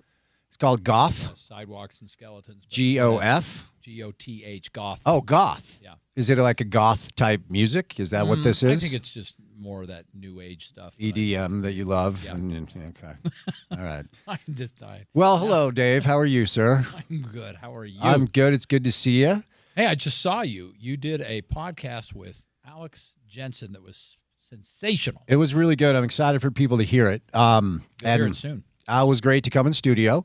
Yeah. And that's what we're trying to do over there because we're also televising this thing starting on Friday night, correct? Yeah, 9:30 p.m. on two stations. It's so big. It's simulcast on KJazz and KMYU at 9:30 on Friday nights after 2 News at 9. And it's on the KUTV YouTube channel, correct? Yeah, and but it's also on your YouTube channel. I don't have a YouTube channel. Didn't you have a reality check channel or something? no. Okay, We then just- it's on we- the KUTV yeah. YouTube channel. You're right. Did we post it with sound this week? And it doesn't post till Wednesday morning. but Okay, all right. We're hoping. And then wherever else you get your podcast. Just Is that how that works? Yeah, just wherever you get your shows, wherever you get your pods, you can just search Reality Check with Spence Checketts. You should subscribe and share it with people who like it. We all have to say that these days. And it did get posted accidentally last week without audio, but it got fixed pretty quick. Yeah, we're learning as a group. Yeah. We are learning how to do this as a group. Ashlyn needs a promotion and a raise. She's great. She is great. So we're going to play that coming up. And you know what? Your guest, the fact that you're able to pull these guests in is phenomenal. I mean, but you've always had great guest hosts, even on this show all the time. Yeah, up until about this segment here. Ultimately, it's a challenge week in and week out as a show booker, as Porter knows, to make sure we're getting top-notch guests every single week. Did you by chance see my Facebook story last night of you? I'm not on Facebook. It's not Facebook. Sorry, Instagram. When you were mocking people that shop you at the were DI? mocking me. No, you were mocking people that shop at the DI. No. That's exactly what yes. happened. Oh, I didn't post the other one yet. I'm going to do that today. What was Where the other you- one? You turned every single one of my questions into Oh, yes, that you hate our local yeah, teams. Yes. Wait, And I'll post that later. I forgot. So you clipped all of those? I clipped all of them. Oh, in a you row. got to send that out. That's Okay, funny. I'll do that as soon as I'm done with this show. Yeah. Well, you said, It's really good. thank goodness the Jazz season is over, and I miss the Jazz when Yeah. they're gone. I That's wish just I me. could play it, but I don't know how that would work. Well, just post it, and we'll get to it later. Yeah, but I could also send it to Porter, and then he could play it through the system when we're ready. Porter, he's going to send you some video on his phone, Yeah, I'm going to do that right now. Here it comes, Porter. and then see if you can play it through the system, whatever that means. I It's think trying to airdrop it to Porter. Here it comes. I think what you're implying is he could hold his phone up to the microphone and play it Is through. that what he's suggesting? I could do that. Well, I don't know what are you asking him to do? Play it through the system? Yeah. Porter, what does that even mean? I'm not sure what that means, but I get the gist of it. So, Okay, here we through go. the You ready? through the radio ether, oh, this is not going to go well. Okay, let's try it. Go ahead. or this can work. What you envision for this team next season? Well, first of all, it's too bad you hate the Jazz. I didn't say that. But you said thank God it's over, all right? You didn't say thank God. You wouldn't do that. What kind of success do you expect out of this team in the postseason? Yeah, well, it's too bad you don't think they're going to succeed in the postseason, but I'll take this one. Which team will win a playoff series first, the Jazz or the Mammoth? Yeah, well, I know you don't think either are going to win a playoff series anytime soon. Do you agree with that move, or would you like to see a game? I do. I know how skeptical you are about Morgan being the new head coach, but let me handle this one. Talk to me about Reality Check and what other guests do you have lined up? Well, I know you're a massive fan of this show, so I appreciate that. Okay. That so was the first 4 questions he rips on me, and then I'm suddenly a fan of the show. That was our bid last night at 10:35. But let's be clear. You said on the video that you posted that my shoes look like I bought them at the DI, Yes, to which they I did. said, what's wrong with the DI? It serves the community, you snob. Yeah, and that was not on this particular. Can I play that one too? As long as we're at this incredible Sure. radio bit. We're Okay, treading here water we go. until we can play Alex anyway. Yeah, that's a very good point. Here we go. So I'm sporting Jordans, and you're sporting something that looks like it came out of DI, but I got it going on. What's wrong with DI? But it services the community, you snob.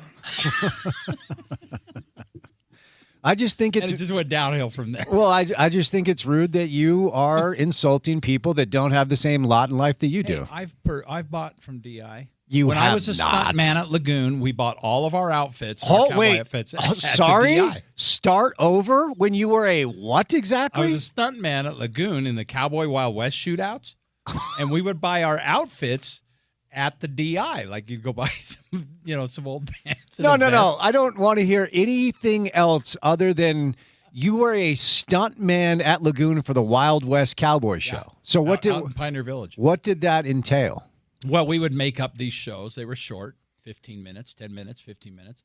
We did 3 a night, and we went out and we did these various shows, and we were cowboys. And we said, "Hey, what are you doing?" And Don't we'd do shoot that. each other with blank guns, and I'd fall off a roof or whatever the case may be. And that's where I bought my clothing for that. We need a 30 for 30 about Dave's life. Truly. Stuntman at Lagoon. You were spinning In the records. wax, No, the, don't the Broadway spinning some records. Is in the wax. what? But what was your DJ name again? Disco Dave or No, something? it was just I didn't have a DJ name.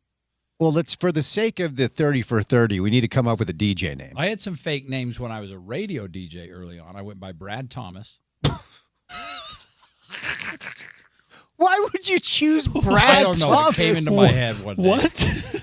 Dave Fox is a better name than Brad Thomas. I know. I Brad have no Thomas idea. sounds like the accountant that's in the Elders Quorum presidency that lives down the road. Brad weird. Thomas is the fake name. And it was over at what was back then. It was called Club K. I think it was the early 570. That station. Coming up on tomorrow's show, Brad Thomas hosts Morning Drive. What the hell? That's the I name should have he used thought that of. for the Wild West shootout. Cowboy name. No, that's not a good cowboy name either. You're right. What are the other aliases? I think that was all I really had on that. And then Tom Johnson or something? no, it's Brad Thomas. I don't know why I used that. The particular station didn't want me. Oh, I know what it was. I was working at 2 different radio stations. Okay. And didn't want the other one to know I was over at this one doing like a midnight metal. So you think that Brad Thomas name threw them off the scent? They had no idea. And I was also doing midnight metal at KCPX. Remember the old skinny Johnny Mitchell? And Who doesn't? yeah. And then he was on the AM. Grew up on him. And I was on the FM with Skip Ward. Shout out Skip Ward. Is that his real name? That was his real name. And then I did midnight metal on KCPX FM. This is back when FM was just starting up. Friday nights from midnight to like 6 a.m. So the career path was stuntman at Lagoon, That was first. DJ, Yep. midnight metal with Brad Thomas. Brad Thomas didn't do midnight metal. He had his own show. It was like a 7 to midnight thing on a smaller station. Were you Midnight playing metal was Dave Fox. Dave Fox? So was Brad Thomas? Brad Thomas, I was across town while I was doing midnight metal with Dave Fox. what So I was had to do both. what was the 7 to 10 Brad Thomas show format? Oh, it was just adult contemporary. You're just playing music. Yeah. Although I do remember once, I'll never forget this. I played U2. I Will Follow. They had just come out, and the PD called me right after and said, "What are you doing? That's not on my playlist." I said, "Well, I know, but it's a great song." Well, don't ever do that again. I got in big trouble for that. No one talks And to by the Brad. way- No one talks to Brad Oh, Thomas like I that. think he learned pretty quick. Brad We all know Thomas what happened to the PD. The PD. You saw what happened to U2. Yeah, early U2 still hits. I love early That was U2. the first big hit. Okay, so I broke it. okay. Any other jobs? So Lagoon, stuntman. What else? Did you work at CarMax? I mean, did you have any No, other gigs? You But didn't. I ate there a lot. So did I. Yeah. That's it. Okay, and so then after the Brad Thomas, Dave Fox weird conundrum, what was the next step?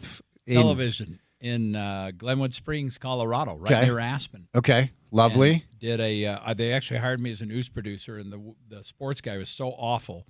They asked me if I would do it, and I did, and the rest is history. Did that for 6 months. So you went down there as a producer, and the sports guy sucked, and they're like, hey, Brad Thomas, come on in. Dave Fox. I cannot believe this angle.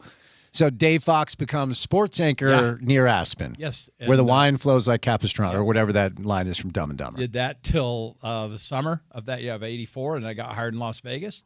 Did 3 years in Vegas, and then Channel 2 hired me. Okay, and you've Fall been of 87. You've been with Channel 2 since the fall of 87. Yep. So that'll be coming up on 40 years. Yeah, it's about time that you're done. That's a long time. That is a good run. Did you get the Alex audio file yet? Yeah. Okay. You did get it? All Oh, right. thank goodness. Yeah, seriously. Thank you. Make sure it actually has audio on it. Give the file a little test. Yeah, Just the audio file, so I hope it has an audio file. An audio As file long with no as audio the meter's moving, you're good. would be problematic. Give me a thought on this task Alex has ahead of him to rebuild this thing. It's going to be a long game play, Dave. Yeah, and I didn't realize as many players. Well, I guess I shouldn't say I didn't realize. We've learned this. As many players would leave as did. I thought maybe that whole buying into a new program and that thing, apparently that doesn't exist. The almighty dollar speaks volumes on that. But I guess it's one of those things where I hate to use the old Philadelphia phrase, but maybe you have to trust the process, and he and his GM have a plan. But we'll see. What they win 10 games last year. So how do you define success this year? 18 to 20 wins. Well, so the non-con is manageable every year. It's the conference. They won two conference games. And look, I love Al. It's my guy. I think he's the person for this. I think he checks all the boxes. I don't give a rip how good you are as a coach. If you don't have the horses, you don't have a prayer. I mean, I know you watched them this year. I think I probably watched every Utah Conference basketball game. There wasn't one night I was watching thinking Alex had even the same level talent that his coaching counterpart has. No, I completely agree with you on that. But I thought that there were a couple of pieces that could help grow with this team. And then they left. They're gone, yeah. It stunned me. And maybe it stunned him. But, it's funny. When I was talking to Alex on my way out today, and he's busy. He was talking about how he had a meeting this morning with a kid, a recruit, and he was on his way to another meeting then to meet with another kid. So they're not just sitting around waiting for their phone to ring. So he's actively out there trying to make things happen. So we'll see where it goes. But look at everyone that left BYU. Yeah. I mean, who thought Robert Wright was going to bail out that quickly? 8 players in the portal from BYU. Unreal. So Utah men's basketball did secure a transfer today. It's Jackson Holcomb, who's a really good player from UVU. He was the WAC player of the year.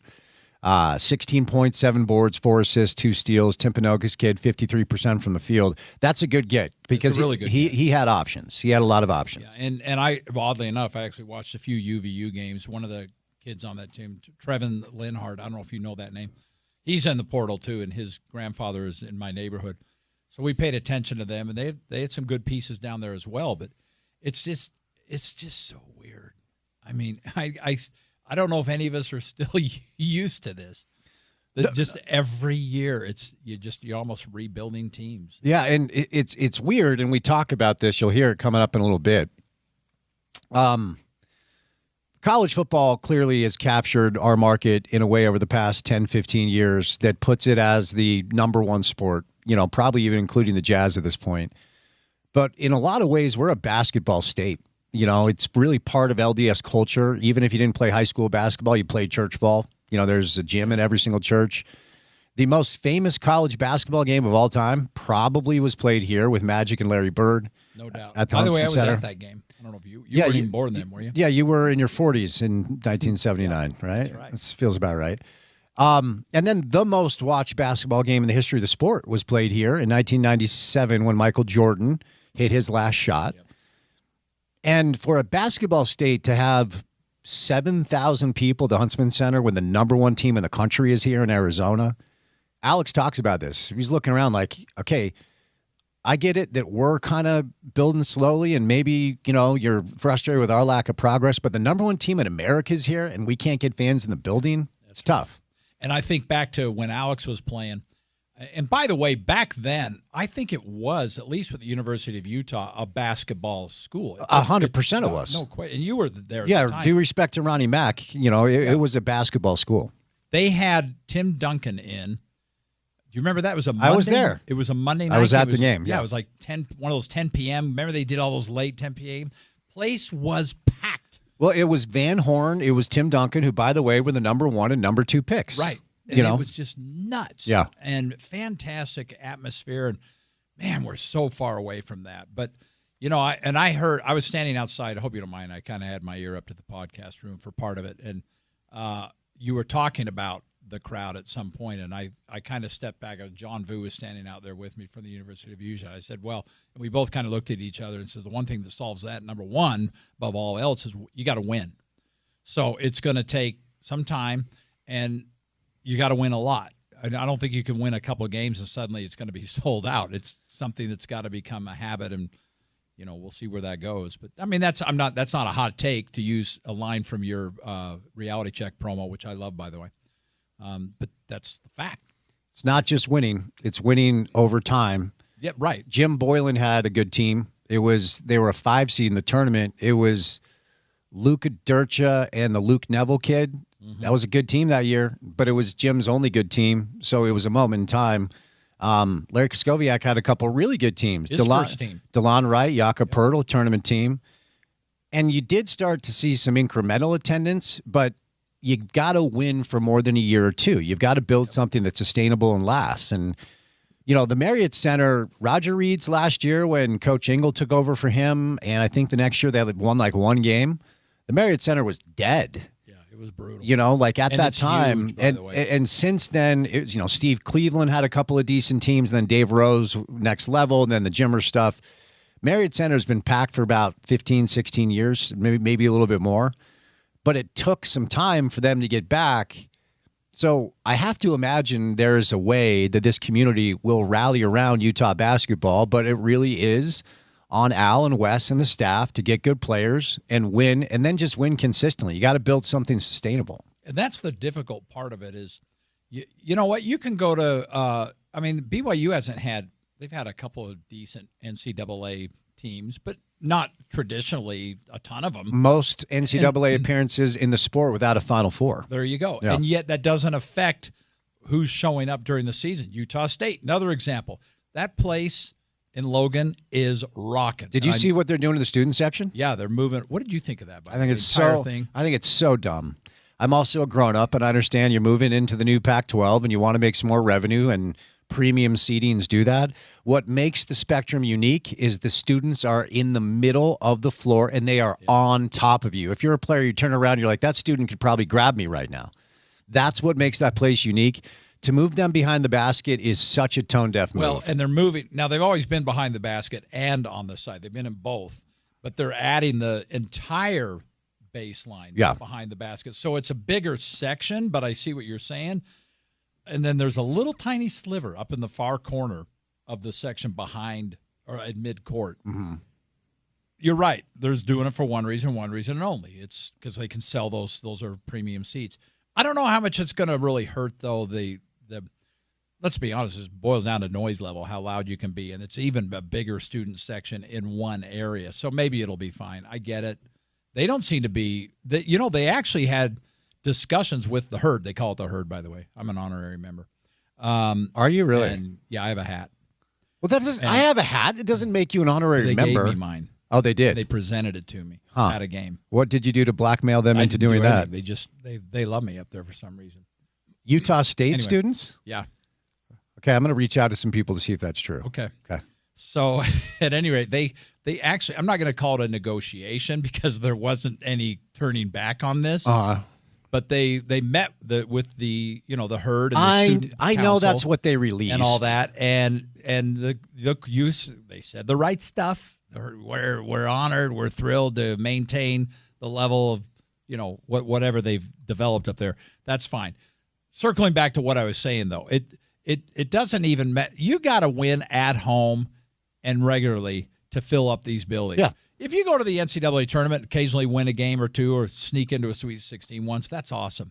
But you really got to take care of those home games. That's most important. Most people don't even know how many people are showing up to road games. You just got to take care of your own building, and you do that, as you said, by winning consistently. If Alex comes out next year and has a great team and wins a ton of games, that's going to be great. It's going to help, but it's not going to suddenly pack the arena every single night until they start doing that consistently. It has been 10 years since Utah basketball made the NCAA tournament. You were 76 the last time Utah basketball made the NCAA tournament. And yet, look how good I look. You do look good. You do look good.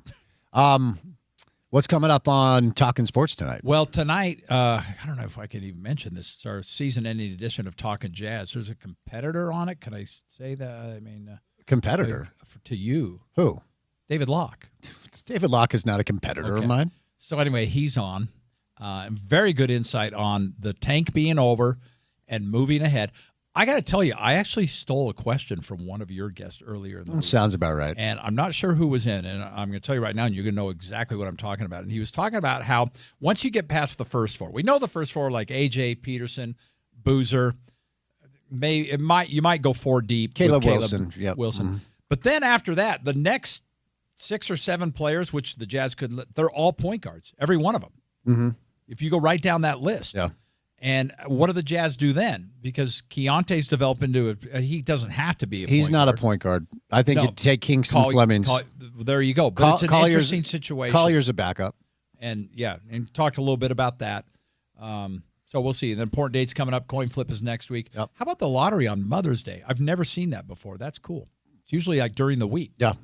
So maybe they're hoping for maybe Ashley will be there and no, she was poor girl was there last year. Yeah, we don't want to put her through that. Yeah, don't do that again. I felt so bad for her. That was rough. And then so that's May 10th. Keep that on your date, folks. And then June 24th, 25th, the draft. But Locke kind of puts a bow on this. We don't talk too much about this season, but looking ahead to what the team looks like next year. A little bit like 5 questions with Spence last night, because you touched briefly on that. You had them at 45 wins because you think they're going to be terrible and don't think they can get to 60 wins like I do. Ceiling 45 wins. You want to bet about the 60-win plateau? Let's put a bet on it. No. I get your boat if they don't get to 60 wins. Okay. And then one of the Pelotons if they don't get to 50. Yeah, no, I'm fine. Okay, fair enough.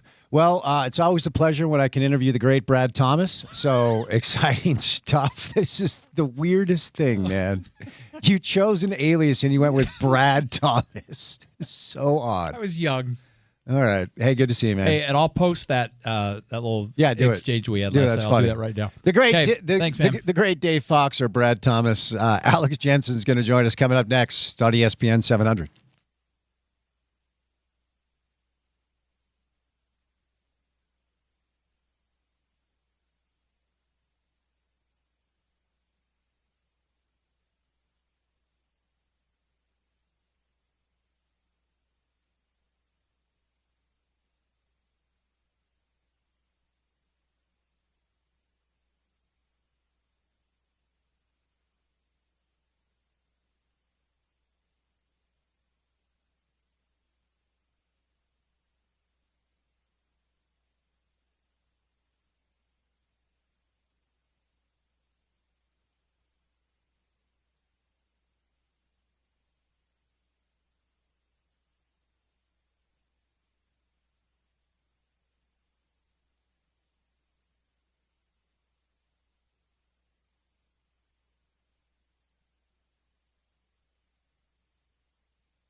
All righty, welcome on in. It is episode 3 of Reality Check with Spence Checketts here on KUTV and ESPN 700. Thank you so much for joining us.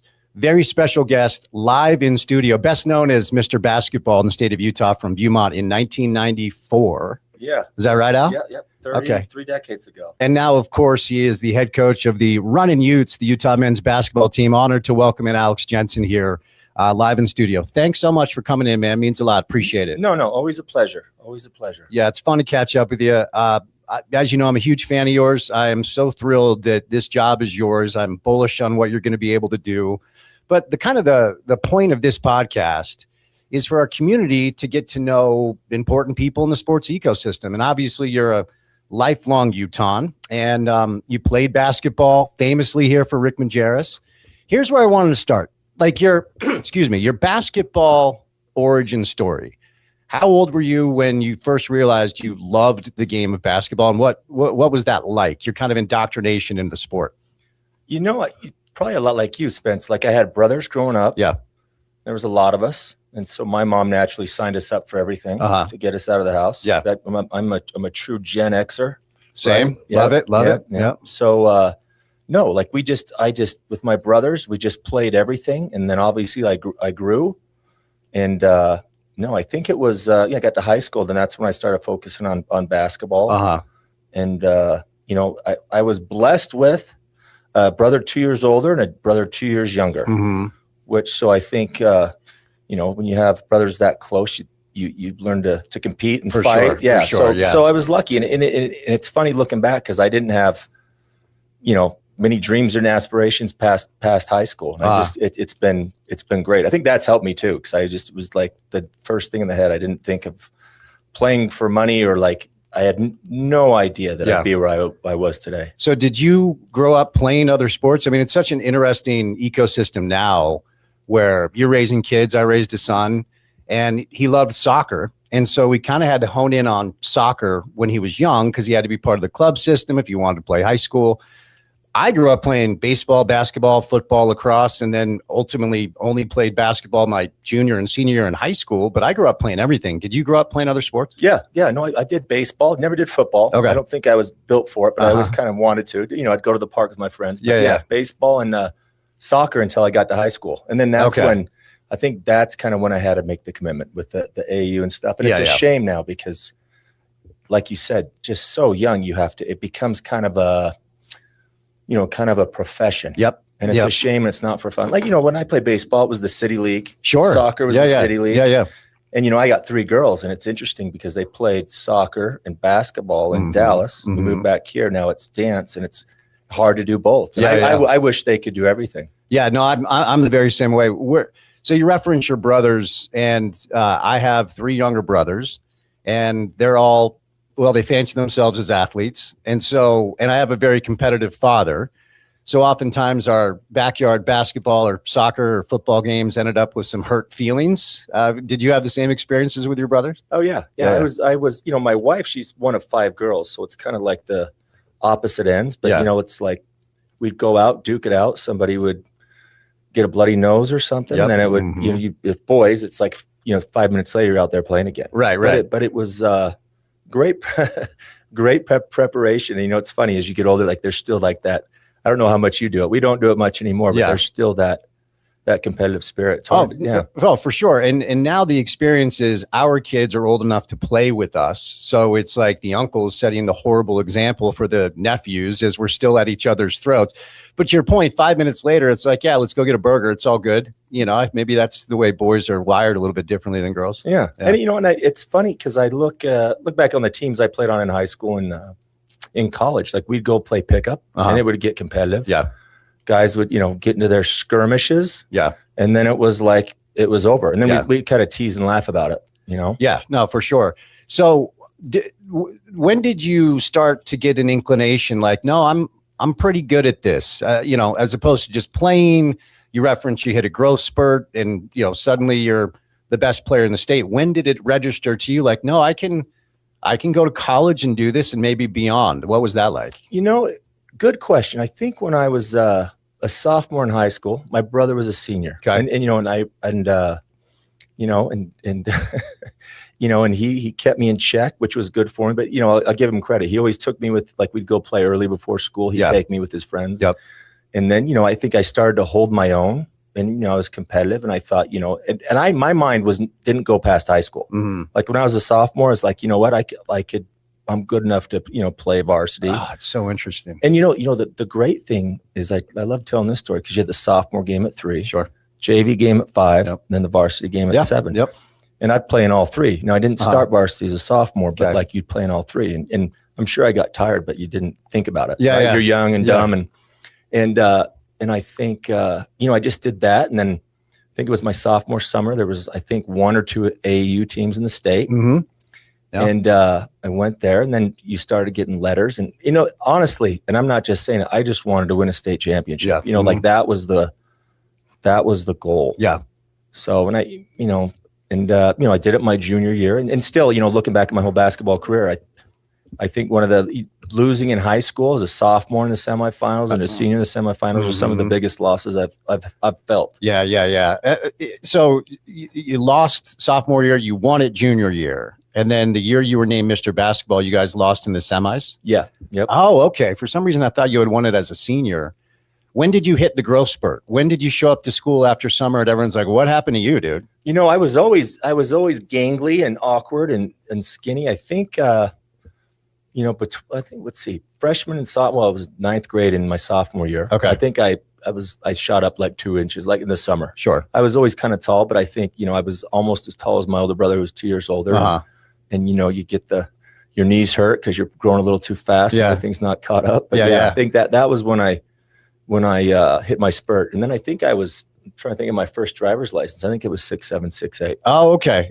So let's move over to the Rick Majerus origin story. When do you remember him reaching out? When do you remember meeting him?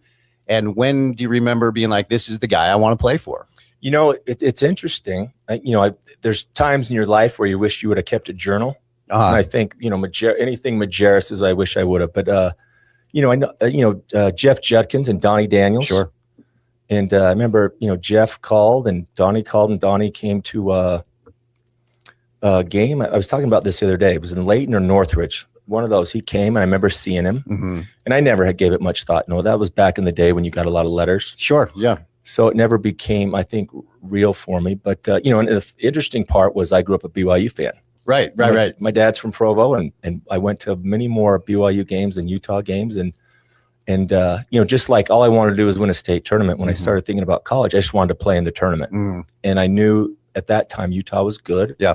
And Josh Grant, Jimmy Soto, Sure. Craig Rideoff, Sure. those were some really good teams. Yeah. And then they played UNLV. If you remember when UNLV won it, they lost in the Sweet 16, and they played them better than anybody else. They did. Yeah. So, and that's kind of what I wanted. Yeah. And when it came down to make the decision, I think it was, I was scared because I'd seen practices and stuff, Right. but I knew I couldn't argue against it. So it was Donnie and Judd early, but when was it Rick? When did Rick come in, and what do you remember anything about the first meeting with him at all? I remember my great uncle, my mom's uncle, Dale Simons, was an assistant coach at East High for years. Okay. With Kerry Rupp was there. Of course. And I used to go to those camps when I was little. Yeah. And back in the day, I remember I met through Dale. I went up there for an unofficial. Uh-huh. And that was when Coach Majerus was running. I think he had just finished a run. I can't remember if he had a cutoff shirt, but he was kind of sweaty. But no, he was real. Like every time you met him, there was that's who he was. Yeah. And I appreciated that. So over the years, because I went to Rick's camp growing up every summer for a week. I'd also go down to Roger Reed's camp. We do the Utah and BYU thing with my cousin Chad, who you know. And so I had some experiences with him personally.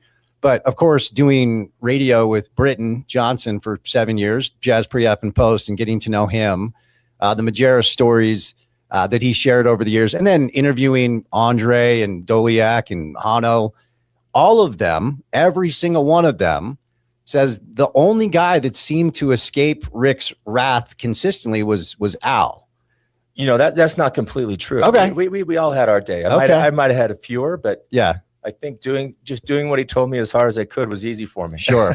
Was that just the key to just because he did have a soft spot for you. He did always speak about you in a way that seemed to indicate a real connection and almost like a love, like father-son type connection. Am I off with that? No. I think it was, with him, it was interesting. It was, it wasn't always said, but yeah, I think we kind of thought the same way, and like we were competitive, and it just made sense. Like he was a good match for me as a coach. Mm-hmm. And it's funny because Doliak and Drew Hansen came back, and they actually went to the BYU game down there, and we had dinner the night before. Oh, okay. And we were talking about, none of us, I don't think any of us, I think Keith had some NBA dreams, but it was interesting. None of us wanted to be the guy to face the wrath or screw up. Yeah. And Doliak had an interesting line. He said, I never thought I was good enough. And I think all of us kind of had a little bit of that, which is kind of interesting because it's, I think players, they kind of think too far in the future. Sure. And, it was true. I said, when Mike said that, I said, nobody wanted to be the guy to screw up. Yeah. And we were smart enough. Like if somebody screwed up, everybody knew it. They didn't need coach to, do his thing, which you do anyway. Sure. But, yeah. It's interesting because Britton always kind of expressed a similar, because I played against Britton in high school and I'm like, this dude is different. He's like a unicorn. He's 6'10". He can dribble, pass, and shoot. He can finish on the break. And he never really thought, I think Boeheim wanted him to play at Syracuse. Mm-hmm. He always just wanted to play at Utah. The Johnsons are Utah people, but he also really never thought that he had an NBA future. And I always told him, I wish my delusional confidence had your body. It's interesting to me when a guy like you that played in Europe for 7 years and a guy like Britt that actually did have an NBA experience, I find it fascinating that you didn't see in yourself what other people seem to see in you. I know Rick thought you were an NBA player. Yeah, no, it was, there was something genius about him because and they give credit to the group of guys we had, but nobody you couldn't think too far in the future. You're just trying to survive the next practice. Right. Yeah. And then you didn't want to be, like Mike said, you didn't want to be the guy to let everybody down. Yeah. And you didn't want to screw up. I think that's why we were as good as we were. Yeah. And then, it's kind of, you try to relay that to kids nowadays. Like if you win, like everybody benefits. For sure. Like I still benefit from the teams I was on, the teammates I had, and the coaches I had. Yeah. Like there's almost like with Coach Majerus, there's I can't count how many, when I first went to the NBA, like some guy I didn't recognize or know right away, just wanted to come over and share his Rick Majerus story. Sure. Yeah. I think everybody in the basketball ecosystem that was around back then has a handful of Majerus stories. They just love sharing. When Britt signed with the Magic, he said in his first practice, Doc Rivers said, I got to knock the Majerus out of you. Mm-hmm. Because Britt could shoot it, but he wanted to play down low because he said that's kind of where Rick pushed him to, right? Is that fair to say? Yeah. I think the 3 and the 4 and Doc, obviously Coach gave him his nickname. Correct. Which is a great story because he wasn't great with remembering names. And yeah. He told Al McGuire because Doc had a Dr. J shirt on. That's right. So it was different, but I think coaches and other players, they always appreciated it because we knew how to play. Yeah. Like if you played for Coach Majerus, you knew how to play. Yep. And it's a little bit different than the NBA, and I'm sure that's what Doc was saying. Right. Yeah. Right. So as a guy that just dreamed of maybe playing in the NCAA tournament one day, and I'll never forget watching the Kentucky game, where I just felt like you guys ran out of gas and you had it, and I'm sitting there ready to celebrate because I was a huge fan of Rick and a huge fan of you and Britt and everybody. What was it like looking around and realizing, man, I just kind of wanted to play in the tournament. Now I'm in the Final Four. Now I might win a national championship. That must have been a wild ride. Oh, extremely. And it was, I say this nowadays, like, with my wife, like if you're not in the locker room, like I don't necessarily want to talk about everything with you. Sure. And we really had that. Like we were close. And, that run, I remember not sleeping a lot, and it was like surreal, right? It's like the highest of highs, and it just comes crashing down for everybody. Yeah. And it was, and that was part of the reason, like the jobs I've taken, but, for the time you put into basketball, the thing that makes it worth it are like the relationships, mm-hmm. and then obviously winning, and we had both of those. Yeah. But it was like, and I remember saying at the time, my dream was to make it win a state championship, play in the state tournament. I mean, NCAA tournament, go to a Sweet 16, and then all of a sudden you're like here. Yeah. And it was. I just remember not sleeping a lot, just thinking like, wow, like it's surreal. Yeah. And then to go, like you mentioned, get as close as we did, and you came crashing down, and it was just kind of like an emotional, like just crash. Yeah. But it's been great because I've stayed in touch with a lot of those guys since. We've probably gone too long without talking about Andre, right? Because look, you all could play. And it was a great team and obviously a genius coach.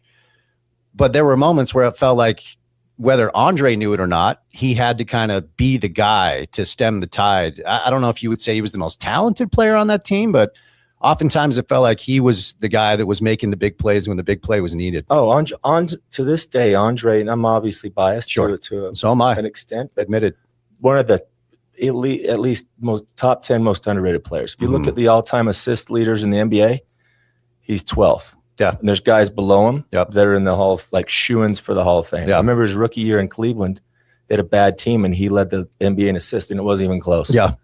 And, with those teams we were on, we were tough. We were nothing without Andre. I think Mike Duliak said it best. He said, we just guarded and did our thing, and we jumped on Andre's back and hung on for – and enjoyed the ride. But he's special, and still to this day, he's underrated. There's a great story I like to tell. I can't remember what game it was, but at the end of the game, we were winning.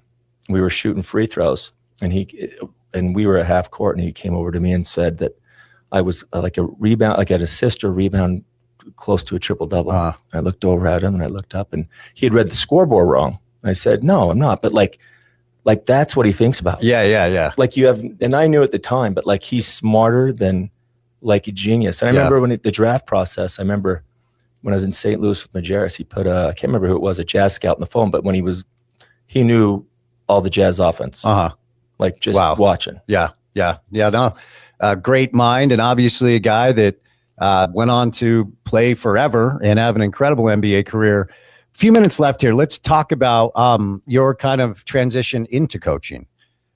When you were done playing in Europe, did you reach out to Rick? Did he reach out to you? Like, what's your coaching origin story? How did it start? It's interesting because I've relayed it since I've come here, but I didn't want to coach. I never really thought about it. I was actually in Turkey working on my paperwork to get a passport, right? So I'd have pick a name like Mustafa or something. And then, that's advantageous over there. Then you get paid more. But he had thought about a couple other jobs, and I had stayed in touch. Like I'd see him when I'd come home in the summer. And anyway, then the St. Louis thing, I came out for a weekend, and, he wanted me to come with him. And I kind of wanted to keep playing. I was 30 at the time. Okay. And I think a portion of it was I was probably still afraid to say no to the guy.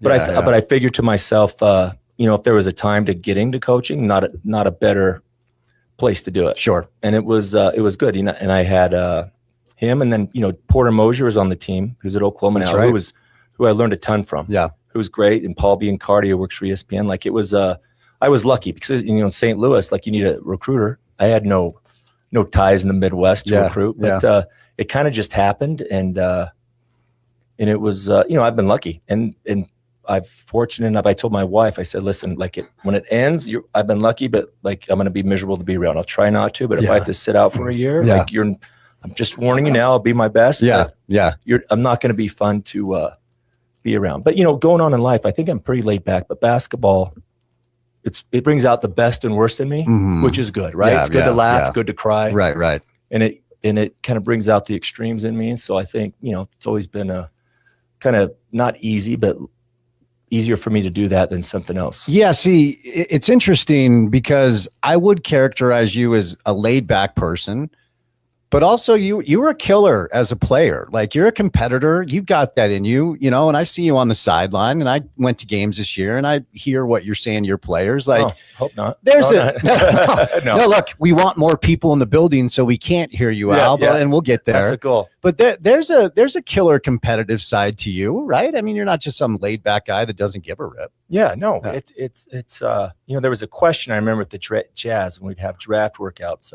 Keith Henshin, who I took a class with at U, like he was the psychologist. He'd ask the question, do you love to win or hate to lose? And I remember sitting in on my first one, and I thought, you know what, I know the answer to that. And the answer you're looking for is you hate to lose. Right. And no, and I, having going back with the brothers and the teammates I had, like I still hate to lose. Sure. Yeah. Like it's not, it's not fun. And like I said, it brings out the best and worst in you. So you had made the D News did a story on you, I think last year, and you had said something. I reviewed it this morning. You had said something that at times when you're coaching, you hear some Rick phrases just bounce around in your mind. Do you feel comfortable sharing the ones that are airable as far as the ones you remember? There was, I was talking about shooting with a recruit this week. Okay. And there was he would rhyme sometimes with good words and bad words. Sure. Yeah. But there was one, and I kind of said it kind of, not consciously, but said, was encouraging him to shoot. It's like, you don't have to make it, but you have to take it. Something he said. Yeah. And there's a lot of phrases. Okay. And like I said, the one thing about him is he ruins the game for you because you can't enjoy it. Because you tear it apart. But a lot of phrases like that. Yeah. No, I would imagine. All right. So you spent 8 years with Quinn, 9 years with Quinn. It was 8. 8 years with Quinn. 8. And I spent 7 years over there on the Jazz broadcast team when you guys were a staff and Quinn was the coach. And he was always really good to me. I do have a couple of 3 a.m. email, text messages, and voicemails that I've saved. Me too. I can't imagine. I was just on the broadcast team. You were his lead assistant. Another complex man like Rick in a way. What did you take away from those 8 years as Quinn's lead guy? Quinn is I love spending 8 years with him and then taking the Jazz. It was kind of the transition from the Sloan era, because my first year was with Ty Corbin. Yeah. And they just lost Millsap and Corver. We made the trade with Golden State to get the picks. Yep. And then it was a great, learned a lot. Like we learned together, and I learned a lot. And Quinn is, he's kind of at another level, like the way he thinks about it. Like I like to explain it. He thinks in 3D.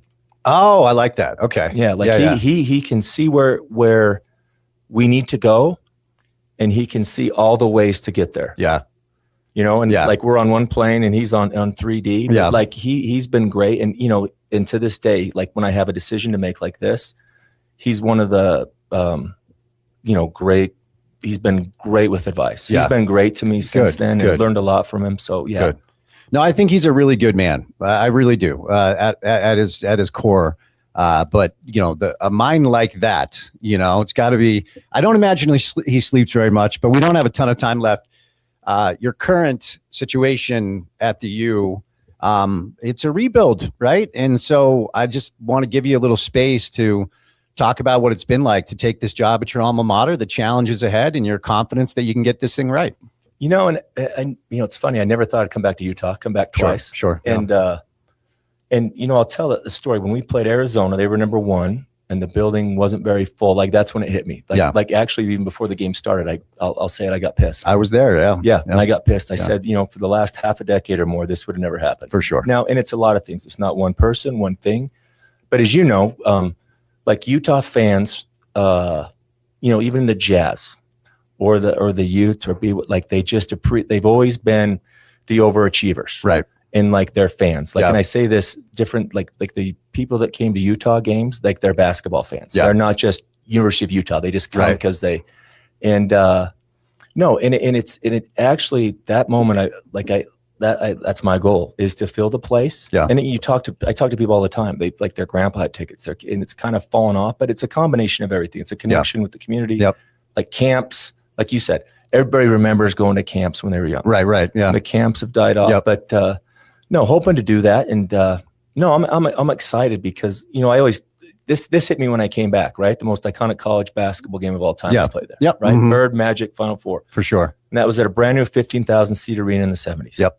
In Utah. Yep. They didn't build a 15,000 seat arena if they didn't think they'd fill it. 100%. So, I'm excited, and I think we've made a lot of progress, and like the BYU game at home, but that's what I want. And, and that's what I think the people want to in the community, and there's nothing like it. Well, look, it's great to see you. Thanks so much for coming in, and good luck, okay? Yeah, no, Spence, great to see you too. Thank you. All right, there you go. Alex Jensen, head coach of the Utah basketball team. Really appreciate Al coming in. The college basketball transfer portal is currently open, and Utah added a player today, Jackson Holcomb from UVU. He was the WAC player of the year. He's a really, really good player. This is a good get for Al and his staff. He basically led UVU in most every single statistical category, about 16 points, 7 boards, 4 assists, 2 steals, shot 53% from the field. So first team all WAC honors, and then recognition on the league's all defensive team. Two-way player, 6'7", good player. So this is good stuff. All right, before we catch a break, want to tell you about my friends at Advanced Window Products. This is Nate Orchard, Jake Weber, great local company, really good people that are here to help you out. Now, we are just weeks away from the weather becoming very, very warm. If you noticed during the winter when it was cold that your house was also cold, even though you had the heat on, or during the summer cycle last year, your house was really warm, even though you had the air conditioning on, it's probably due to your windows. Now, they've got a special going on right now. It's their spring window special, okay? You save $2,500 when you purchase 10 windows or more. $2,500 savings when you purchase 10 windows or more. Now, a new thing they're doing is if you don't need 10 windows, they're going to give you that discount on it's prorated for fewer than 10 windows, okay? 40 years in business, proudly serving Utah since 1986. The mayor of Sac Lake City, Nate Orchard, and his buddy Jake Weber offering you $2,500 off when you purchase 10 windows or more. If you give them a call today at 801-850-9100, that's 801-850-9100, 801-850-9100, or online at advancedwindows.com. 3 hours down, 1 hour to go. Final hour of the program is next on ESPN 700.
All right, what's going on? Drive at 5 time, Tuesday afternoon style. It's about 5 minutes past the hour, 5 o'clock. We've had a pretty nice day today. It's been a little chilly.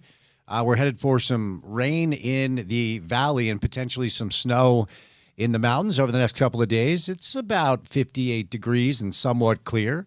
Here in downtown Salt Lake City, Utah, a little Thursday, Friday rain and snow action. Nicer over the weekend. Sunday shaping up to be about 70 degrees. Happy Tuesday to you. It's great to have you with us. Fun show so far. Chris Camerani started things off. We talked a little college football with CK. Utah football will not have a spring game this year. They're going to have a little bit of a fan fest type situation for football fans. Richard Smith live in studio. We did some college basketball with Smitty. And, of course, we did some NBA hoops. The NBA play-in tournament begins tonight in just about 25 minutes from now. It's the Heat and the Hornets in Charlotte at the Spectrum Center. The Hornets are a slight favorite to win that game, and the Suns are favored to win tonight over the Blazers in Phoenix. Then tomorrow it is the second night of the play-in tournament featuring the Magic and the 76ers from Philadelphia. And then the Warriors and the Clippers at the Intuit Dome in Inglewood, California. We'll know the playoff matchups after Friday's double dip, and then the playoffs begin on Saturday with a full slate of games. Your Saturday slate is the Hawks and the Knicks out of the East, Raptors and the Cavs. T-Wolves Nuggets, probably the first-round matchup most people believe is the best. Then it's going to be the Rockets and the Lakers. So the NBA playoffs are here. It's a big game tonight for the Utah Mammoth. They welcome in Winnipeg. So the Mammoth still are trying to lock in that wild card 1 spot in the NHL as we are preparing for the Stanley Cup playoffs to be played here in Salt Lake City for the first time ever. A historic spring for hockey fans here in Salt Lake. So they need to get a win tonight. The wild card 1 team out of the West will play the winner of the Pacific Division. Looks like that is going to be Vegas. Still could be Edmonton or Anaheim. But the wild card 2 team will play Colorado. Most people believe the Avalanche are the best team in the NHL. They're probably going to win the President's Trophy with the most points earned in the regular season. So pulling for the Mammoth tonight to get it done so they can lock in that wild card 1 spot as soon as possible. A lot of NHL action tonight, several of which will hold some playoff implications.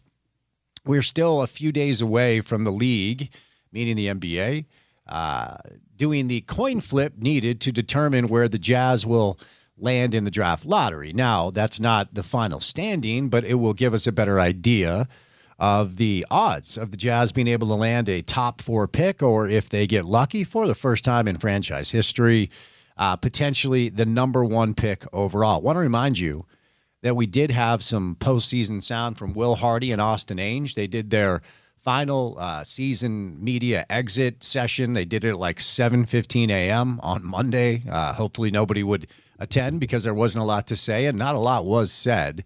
But if you are looking for that, you can go to ESPN700sports.com. So as of now, if the Jazz are able to lock in number 4, we're looking at a 12.5% top 5 draft lottery odds, 10.5 if they're down to number 5. So the Wizards locked in the worst record in the league, 17-65. They have a 14% chance at number 1. Indiana and Brooklyn also with 14% chance. Remember, the odds have been flattened, which means if you tank to the worst record in the league, you still have the same odds as the other 2 teams that are in the bottom 3. So the Jazz could have about a 12.5% chance or a 10.5% chance, depending on the draw. And the only real wild card thing here is if the Jazz go to 5 and Sacramento is at 4, there still is a slight chance they lose the pick. Now, it's very slight. It's less than 1%. It is 0.7% as far as the chances for the Jazz to fall out of the bottom 8. And if they do, ultimately, that pick goes to Oklahoma City. So several moving pieces. The NBA draft lottery will not be held until May the 10th. So we're still a number of weeks out from knowing exactly where the Jazz will draft. But when the league actually has that coin toss, it will bring in some clarity as far as the Jazz either being guaranteed to hold on to their pick or with that slight potential that they could lose it to Oklahoma City. The college basketball transfer portal is open, and some good news today for Utah basketball fans. Jackson Holcomb, who played at UVU last year, officially announced on his Instagram page that he is going to be a Ute. Now, he is 6'7", led UVU in basically every category last year, 16 points a game, 7 boards, 4 assists, 2 steals, shot 53% from the field. First team all WAC, and then all defensive team as well. So a big kid that plays two ways. And after helping UVU to back-to-back WAC regular season championships and really being the guy, he was highly sought after. I'm sure he had a bunch of different options at his disposal. And by the way, he is the nephew of Ryan Smith, which makes this pretty interesting. Ryan, of course, a very well-known booster for BYU basketball. So not sure what wrinkle that brings into this. Was BYU not interested? Did Jackson just want to come play for Al? Nonetheless, regardless of what the background is and the criteria that he followed he is now a Ute. So, of course, we await some news for some other potential transfer portal additions in the college basketball ecosystem. It does look like Colin Chandler is headed to BYU, coming back to the state after taking some time, taking a year in Kentucky to play for Mark Pope. Colin Chandler is a very good player, and I'm sure he had a bunch of options at his disposal. The word was that Colin Chandler's wife wanted to come back to Utah, and Colin grew up a fan of the Utes. He was a Utah Ute fan. But, of course, if you're a player like Colin Chandler, who I think has a chance to play in the NBA, you look at what Kevin Young has done with Yegor Demon and A.J. DeBonsa, and you say, okay, well, we now have a little proof of concept down in Provo that Kevin Young can send players to the NBA. So still waiting word on where Rob Wright will fall. I'm not sure exactly how that's going to play out. Most of the reports I've seen indicate that he is leaving, because just because you're in the transfer portal doesn't mean you're leaving, but apparently Rob Wright is. And, of course, BYU needing to replace A.J. DeBonsa, Richie Saunders, and now Rob Wright, the 3 best players from the team a year ago. It's what the sport is now. It just is what the sport is now. I mean, the days of finding recruits and the days of locking in high school players that are going to stick around for 3-4 years, they are long gone. And by the way, nobody's immune to this. Well, Houston kind of seems immune to it. They have players that stick around all the time. But the news on the college basketball transfer portal continues to spill in. And the news that Utah was able to grab a really good player who played down the way at UVU is a good sign for year 2 in the Big 12 Conference under Alex Jensen and his staff. And we do need to see some upward trajectory, need to see some progress. I know we talk a lot about the desire to see the Huntsman Center full like it used to be back in the day. And we have a thriving basketball community. A lot of people believe we're a big-time basketball state, but we couldn't even get more than 6,000 or 7,000 people in the Huntsman Center when the number 1 team in the country was here last year in Arizona. The crowd for the BYU game was pretty good, but 30 to 40% of that crowd was wearing blue. I was there. So there you go. Sharon Moore has avoided jail time today. The sentencing for the ex-Michigan coach came down. 18 months probation, and he will not spend any time in jail, and fined about $1,000 for the incident at the apartment of a staff member with whom he had an inappropriate relationship with. Last month, I pleaded no contest to trespassing and malicious use of telecommunication.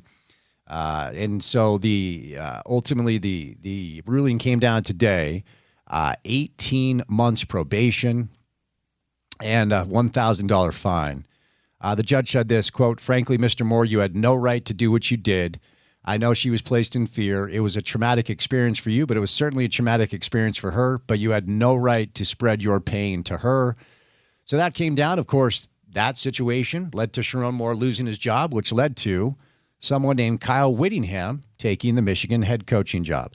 Really weird situation in the world of kind of media intermixing with current coaches in the NFL. Diana Russini has resigned from The Athletic following the photos that were released last week by the New York Post of Diana Russini and Mike Vrabel in Sedona at a hotel before league meetings that began in Phoenix on March 29th. They both are married. They both released statements that this is much ado about nothing, but she has resigned from The Athletic. She's been an NFL reporter for about 15 years. All right, I want to tell you about my friends at IFA Country Stores. They have everything you need to care for your lawn, no matter its size or shape. Their 4+ lawn care program can promote healthy green lawn for you this summer. They're the same products used at many local sports fields, golf courses, and city parks. That's our good friends at IFA. Catch a break. More coming up on the other side. Tuesday edition of The Drive, and it's good to have you along for the ride right here on ESPN 700.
Want to let you know that you can consult IFA's team of experts for your yard this season. Visit us online at ifa.coop or stop by one of our stores today. As always, we're here to help you grow the things you love. IFA online at ifa.coop or stop by one of their neighborhood stores today. Little NBA play-in action tonight as we're preparing for the playoffs. Porter, I referenced this to Kamrani when we talked to him earlier. Mark Schlabach, 2026 college football, way too early top 25, and it's a spring update edition as spring ball is coming to a close. I wasn't surprised to see BYU at 12. BYU, in my opinion, on paper, is the best team in the Big 12, not named Texas Tech. They had a great transfer portal. They didn't lose a ton. They get their quarterback back. They get the Big 12 Offensive Player of the Year back in L.J. Martin at running back. They're going to have to figure out receiver. Of course, the Parker Kingston story is what it is, and Chase Roberts is trying to play pro football. I am a little bit surprised and also somewhat relieved to see Utah coming in at 18 in this top 25. We have talked about the offensive line mass exodus. We have talked about the coaching/player exodus to Ann Arbor. What do you make of that Utah football rolling in at 18? Some nice early buzz for Morgan's group? Not necessarily surprised because I think that it's a top 20, top 25 team in college football. From a personnel standpoint, it's all about how quick Morgan can get things synergized underneath him and how much that offensive staff, right, Kevin McGivern, Ryan Gunderson, all of these guys can get operating under one page and kind of under one umbrella. That's the question. It's not about the personnel outside of course, you lose Spencer Fano, Caleb Lomu, Dallin Bentley, Smith Snowden, J.J. Buchanan, Jonah Laea, John Henry Daly, Ryan Davis, Lander Barton, Logan Font. A lot of good players, man. That's a whole roster, right? So that is a big question mark. I probably have Utah. If you asked me to do a way too early top 25, they're probably closer to 22, 23 than they are in the top 20, but it's not because I don't think they have the guys in the room. It's just because, listen, man,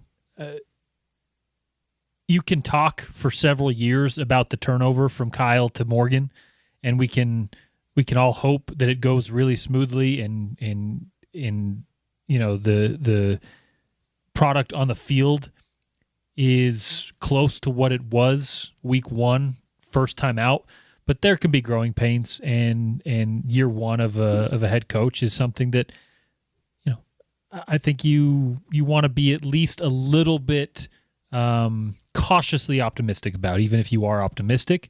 And that's where I sit right now. I just want to see it in the flesh. I want to see it out there. It's also a tip of the cap to Morgan because I think Witt had just earned benefit of the doubt. A lot of college football people just be like, I think Utah's going to be good, but they usually are under him, so we're just going to go ahead and give him the benefit of the doubt. It pretty much got to the point where nationally you ask folks what they thought about Utah, and they're not going to tell you they're a top 5 program, but they're going to tell you they're top 20, right? Yep. That's kind of where you live, is from 12 to 25. And for Utah, it appears, at least to start, if you ask Mark Schlabach, that's where you sit still. Yeah. And as you said, that's kind of a testament to Morgan. Clinching scenarios for the Utah Mammoth tonight. The Utah Mammoth can clinch the top wild card spot tonight if they earn 1 point against Winnipeg and Vancouver beats LA in regulation, or Utah defeats Winnipeg in any fashion and either of the following occur. The Minnesota Wild defeat the Anaheim Ducks in regulation, or Vancouver defeats LA in any fashion. So tomorrow, we might have clarity about what the Stanley Cup playoffs will look like here in Salt Lake City. Porter, speaking of tomorrow, it is Wednesday. What is on this radio show? On a Wednesday of the drive, Sarah Todd stops by, recapping the Jazz season that was. Tim McMahon, NBA Daily Assist, playoff style. Pablo Mastroeni talking a little RSL, and I'll be up on campus at the University of Utah earlier in the day, collecting some sound from Utah football assistants and coordinators and such, and we'll bring that to you as well. There you go. So that will be a fun Wednesday edition of the program. We'll say goodnight for this Tuesday show. And a special thank you to Chris Kamrani, Richard Smith, Brad Thomas, or Dave Fox. That was weird. And, of course, Alex Jensen for any of the sound you missed from the show. A couple things. Go to the website, ESPN700sports.com. Download our mobile app, Take Us on the Go. That is free in the App Store or Google Play Store. That ESPN 700 app is available for you. And then for what we do in our space every afternoon for 4 hours, I have one podcast called The Drive with Spence Checketts. That is this show. Please subscribe to that, rate it, review it. Some of you have recently. Really appreciate that. And special thank you to everybody who's already subscribed to my side hustle at KUTV. It's called Reality Check with Spence Checketts. Also, wherever you get your shows. A lot of people have grabbed that and subscribed and give me a rating and a review. If you haven't done that yet, I'm asking you sincerely to please do it. For Reporter, I'm Spence saying goodnight. Have a great Tuesday evening. We'll talk to you on a Wednesday drive. As always, you can catch that right here on your home of the Utes, ESPN